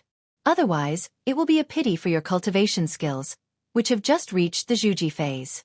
You will die here as soon as you step on the road of cultivation. Li Yundong raised his eyebrows and was about to speak, but he saw LV Fengping flirtatiously winking at Li Yundong and saying coquettishly, Oh little brother, why do you have to fight for such a dead thing? My devil is very fierce when he gets angry, and you have just reached the Xueqi phase, so you are no match for him. You see, we are not going to rob you of your treasures. Aren't we talking about the price with you? 5 million is too little. He's such a stingy person. How about 10 million? How about it? 10 million isn't a small amount, is it? It's better to squash enmity than keep it alive. Wu Hao, who was standing to one side, pinched LV Fengping's breasts hard and said with a smile, You bitch, you are actually speaking for an outsider. I think you have taken a fancy to him. You really want to rape him, don't you? LV Fengping wriggled in Wu Hao's arms and said coquettishly, You devil, how dare you say that to me? Be careful, I will bite off your ugly thing when we get back. Wu Hao snorted and said, If you want to rape me, then just do it. I don't mind. As he said this, he looked at Li Yundong frivolously and said, Hey, 10 million, plus this woman, how about that? Is that enough sincerity? I see that you are still a virgin. After you have a taste of her kung fu, you will know what the most despicable thing in the world is. Li Yundong looked at Wu Hao and LV Fengping's ugly behavior coldly and felt disgusted in his heart. He snorted coldly and said, Are you finished? If you are, then get out of here. Don't stand here and dirty my eyes and ears. You think shamelessness is fun? Bah! After that, he spat heavily on the ground. Wu Hao suddenly became furious, and his face twisted. He pointed at Li Yundong and shouted, Little bastard, I gave you face but you don't want it. I will tell you again. Hand over the treasured fan, and I will spare your life. /OM/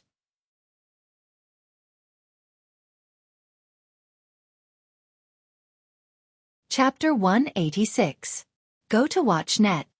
After Wu Hao shouted, Li Yundong was still unmoved. He looked at the man and woman in front of him coldly and suddenly sneered. Why are you talking so much nonsense? He patted the fan of 7 treasures behind him and said, The thing is here. Come and get it if you have the ability. If you don't have the ability, get out of here. Don't talk nonsense here. Can you kill me with words? Li Yundong's words made Wu Hao so angry that his face turned purple. With a loud shout, he swung his arm, and 5 red balls rolled out of his long sleeve. The balls were surrounded by a blood-red light, as if thick blood was lingering around them. From a distance, Li Yundong could smell the smell of blood blowing in his face. Go to watch net. 7K. Li Yundong suddenly froze. He knew that this must be his opponent's powerful magical weapon, but he didn't know what it was used for and how he could resist it. Li Yundong knew that although the other party wanted to take the treasure and was very arrogant, they were right about one thing. He had just reached the Xueqi phase, so he didn't know if he could beat them. Li Yundong took a deep breath, and the Niden in his lower abdomen began to spin wildly, ready to burst out the surging Jindan's qi at any time. Wu Hao laughed grimly. He held the 5 red blood beads in the air with one hand, pointed at Li Yundong with the other, and said, "I'll ask you one last time. If you know what's good for you, hurry up and hand over the fan of 7 treasures. Otherwise, under my 5 young blood beads, I promise that even your bones will be turned into ashes." Li Yundong stared at Wu Hao coldly, then glanced at LV Fengping out of the corner of his eye. The woman didn't take out her powerful magical weapon. Her eyes were flashing as she watched the situation on the field. She had one hand on her waist and the other behind her back, as if she would pull out some powerful magical weapon at any time. 1 against 2 is already a disadvantage, not to mention that the other party's cultivation may be higher than mine. Li Yundong thought quickly and secretly made up his mind. No, I must make the first move. Li Yundong pretended to be shocked and frightened as he looked at the 5 young blood pearl floating in the palm of the other party. He said in a trembling voice, "What is this thing? Why is it so scary?" Wu Hao said proudly, "Humph, you have good eyes. Let me tell you, the origin of this magic treasure of mine will scare you to death." Before Wu Hao could finish his words, Li Yundong suddenly opened his eyes, which were bursting with divine light. He suddenly stamped his feet, and his feet touched the ground. His body was like a violent wave, and he rushed toward Wu Hao. Watch net. 7K. Oath M. Rainbow Carrot * literature under learning % super #speed. Update. Li Yundong's body had been reconstructed by the Jindan, and his physical strength was even stronger than that of many people who had entered the Tao through martial arts. In addition, after a month of polishing, he had become even more powerful. When he broke out, it was as if the whole turf under his feet was going to be lifted up. His figure was as mighty as a wave, and his strength was like a flood. Wu Hao had never expected that Li Yundong would attack without warning, and that he would attack so fiercely. Although he was an inner disciple of Mount Wuhua, he had been soaked in medicinal water and fed with elixirs by his master since he was a child. He had reached the 5th level of Shentong at a young age, but he had taken the path of yin-yang dual cultivation of the Eastern Taoist sect. The Niden in his body had been obtained through sexual dual cultivation with LV Fengping. Although such a Niden was easier to cultivate and faster, after all, it could not be compared with the Niden that ordinary cultivators had refined in hard cultivation, let alone the Niden that Li Yundong had tempered with the divine power of heavenly thunder. Such a Niden, which had been cultivated through sexual dual cultivation, was often contemptuously called a fake Niden by cultivators of other sects. When encountering a strong person, it would be defeated with one blow. It was easy for Wu Hao to get his Niden, and it was also easy for him to get his Kung Fu. Moreover, most of his Kung Fu was Taoist magic, so he had never learned any close combat skills. Seeing that Li Yundong had rushed in front of him in the blink of an eye, Wu Hao suddenly rose up, turned his hand, and slapped down on the top of his head. This palm wind was fierce. If it hit, the top of his head would definitely be broken, and he would die miserably on the spot. Before cultivators had cultivated to the Jinshan phase, they would still die if their vital parts were hit by an ordinary person, let alone a cultivator with amazing divine power like Li Yundong. Wu Hao was so scared that his hair stood on end. He let out a strange cry and retreated like crazy. As he retreated, he screamed at LV Fengping. "What the F***ck are you doing there? Hurry up and do it." Before LV Fengping could come to her senses, Li Yundong had stuck to Wu Hao like a maggot attached to a bone. Wu Hao retreated quickly, but Li Yundong chased him even faster. Li Yundong only chased after him for 3 steps before he caught up with Wu Hao again. His 5 fingers were like hooks, pinching Wu Hao's neck. Go to see net. 7K. Wu Hao was terrified. Because the attack range of the 5 young blood bead in his hand was too large, he didn't dare to release it for fear of hurting himself. Li Yundong grabbed his neck and lifted him up like a chicken. At this time, LV Fengping screamed and pulled out a dark red whip from behind her. She shouted in panic, "Let him go! Li Yundong sneered and said, "Let him go." "If I let him go, will you let me go?" Wu Hao felt as if his neck had been tightly gripped by an iron clamp, and he couldn't even breathe. His face suddenly turned purple, and he said with difficulty, "Shameless, shameless, how dare you sneak attack me?" Li Yundong glanced at him coldly and didn't want to talk nonsense with him. He asked, "Do you want to live or die?" Wu Hao snorted, and his eyes kept rolling in his eye sockets, full of resentment. However, LV Fengping said anxiously, "Put him down. We can talk about it." Although both of them were cultivators who had cultivated to the Shintong realm, they were caught off guard when they suddenly encountered an unreasonable cultivator like Li Yundong, who fought hand-to-hand as soon as he came up. Seeing that Wu Hao had been restrained in the blink of an eye, LV Fengping suddenly became cautious. After all, no matter how fast the magic was, it was not as fast as the speed of 5 fingers pinching. Li Yundong glanced at LV Fengping coldly and said, "What do you have to say? If I let him go, will you leave obediently?" LV Fengping's previous coquettishness was gone. She took a deep breath, and the anxiety on her face gradually disappeared. She said seriously, "If we want to blame someone, we can only blame ourselves for being wrong. We thought that you were a cultivator who had just reached the Xueqi phase and had no Shentong or Dharma power. That's why we were greedy. If you are willing to let him go, we will leave right now. There will be no hesitation." Li Yundong narrowed his eyes and glanced sharply at LV Fengping's face. Seeing that her expression did not seem to be fake, he turned to Wu Hao and said coldly, "What about you?" Seeing that Li Yundong had the intention to let him go, Wu Hao also took a deep breath in a low voice and said, "I was blind and offended Zhenren. Please forgive me." Although Li Yundong had already set foot in the cultivation world, he was not a homicidal maniac after all. He had not expected to kill these 2 people here.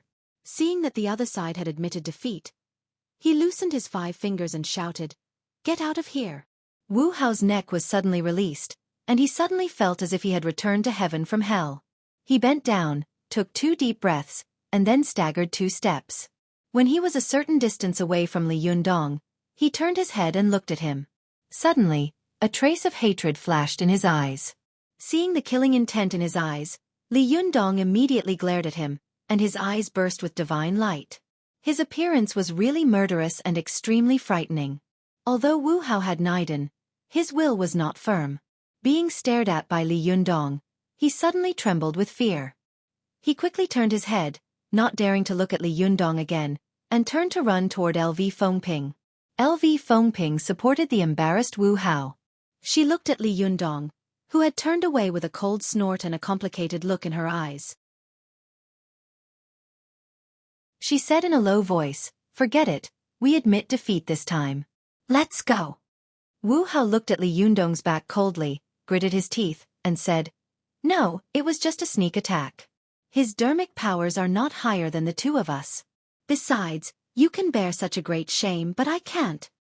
After saying that, he raised the 5 dark red 5 young blood beads in his hand and pointed them at Li Yundong's back. He shouted, "Go!" With a swoosh, a blood-red 5 young blood beads suddenly broke through the air and rushed toward Li Yundong. Although Li Yundong's back was facing Wu Hao and the others, he suddenly felt a sharp pain on his back. He was shocked, and before he could react, he was hit hard on his back. With a bang, the 5 young blood bead turned into a flame in the blink of an eye. Countless ghosts jumped out of the flame and swallowed Li Yundong in an instant. Wu Hao let out a wild laugh. "Who asked you to be so arrogant? Who asked you to be so ruthless? In the end, you still obediently got burned by my 5 sun blood pearl. Not only can my 5 young blood flower bead burn your flesh, but the vengeful spirits within it can also devour your soul. Enjoy it." LV Fengping also giggled and said, "It's a pity that the fan of 7 treasures will be burned to ashes in a while." But as soon as her voice fell, she suddenly heard a loud shout from the flame, and a gust of wind blew. Although Li Yundong was hit in the back, the 5 young blood bead happened to hit the fan of 7 treasures. The fan of 7 treasures was made of black iron and could only be refined by Samadhi true fire for 49 days.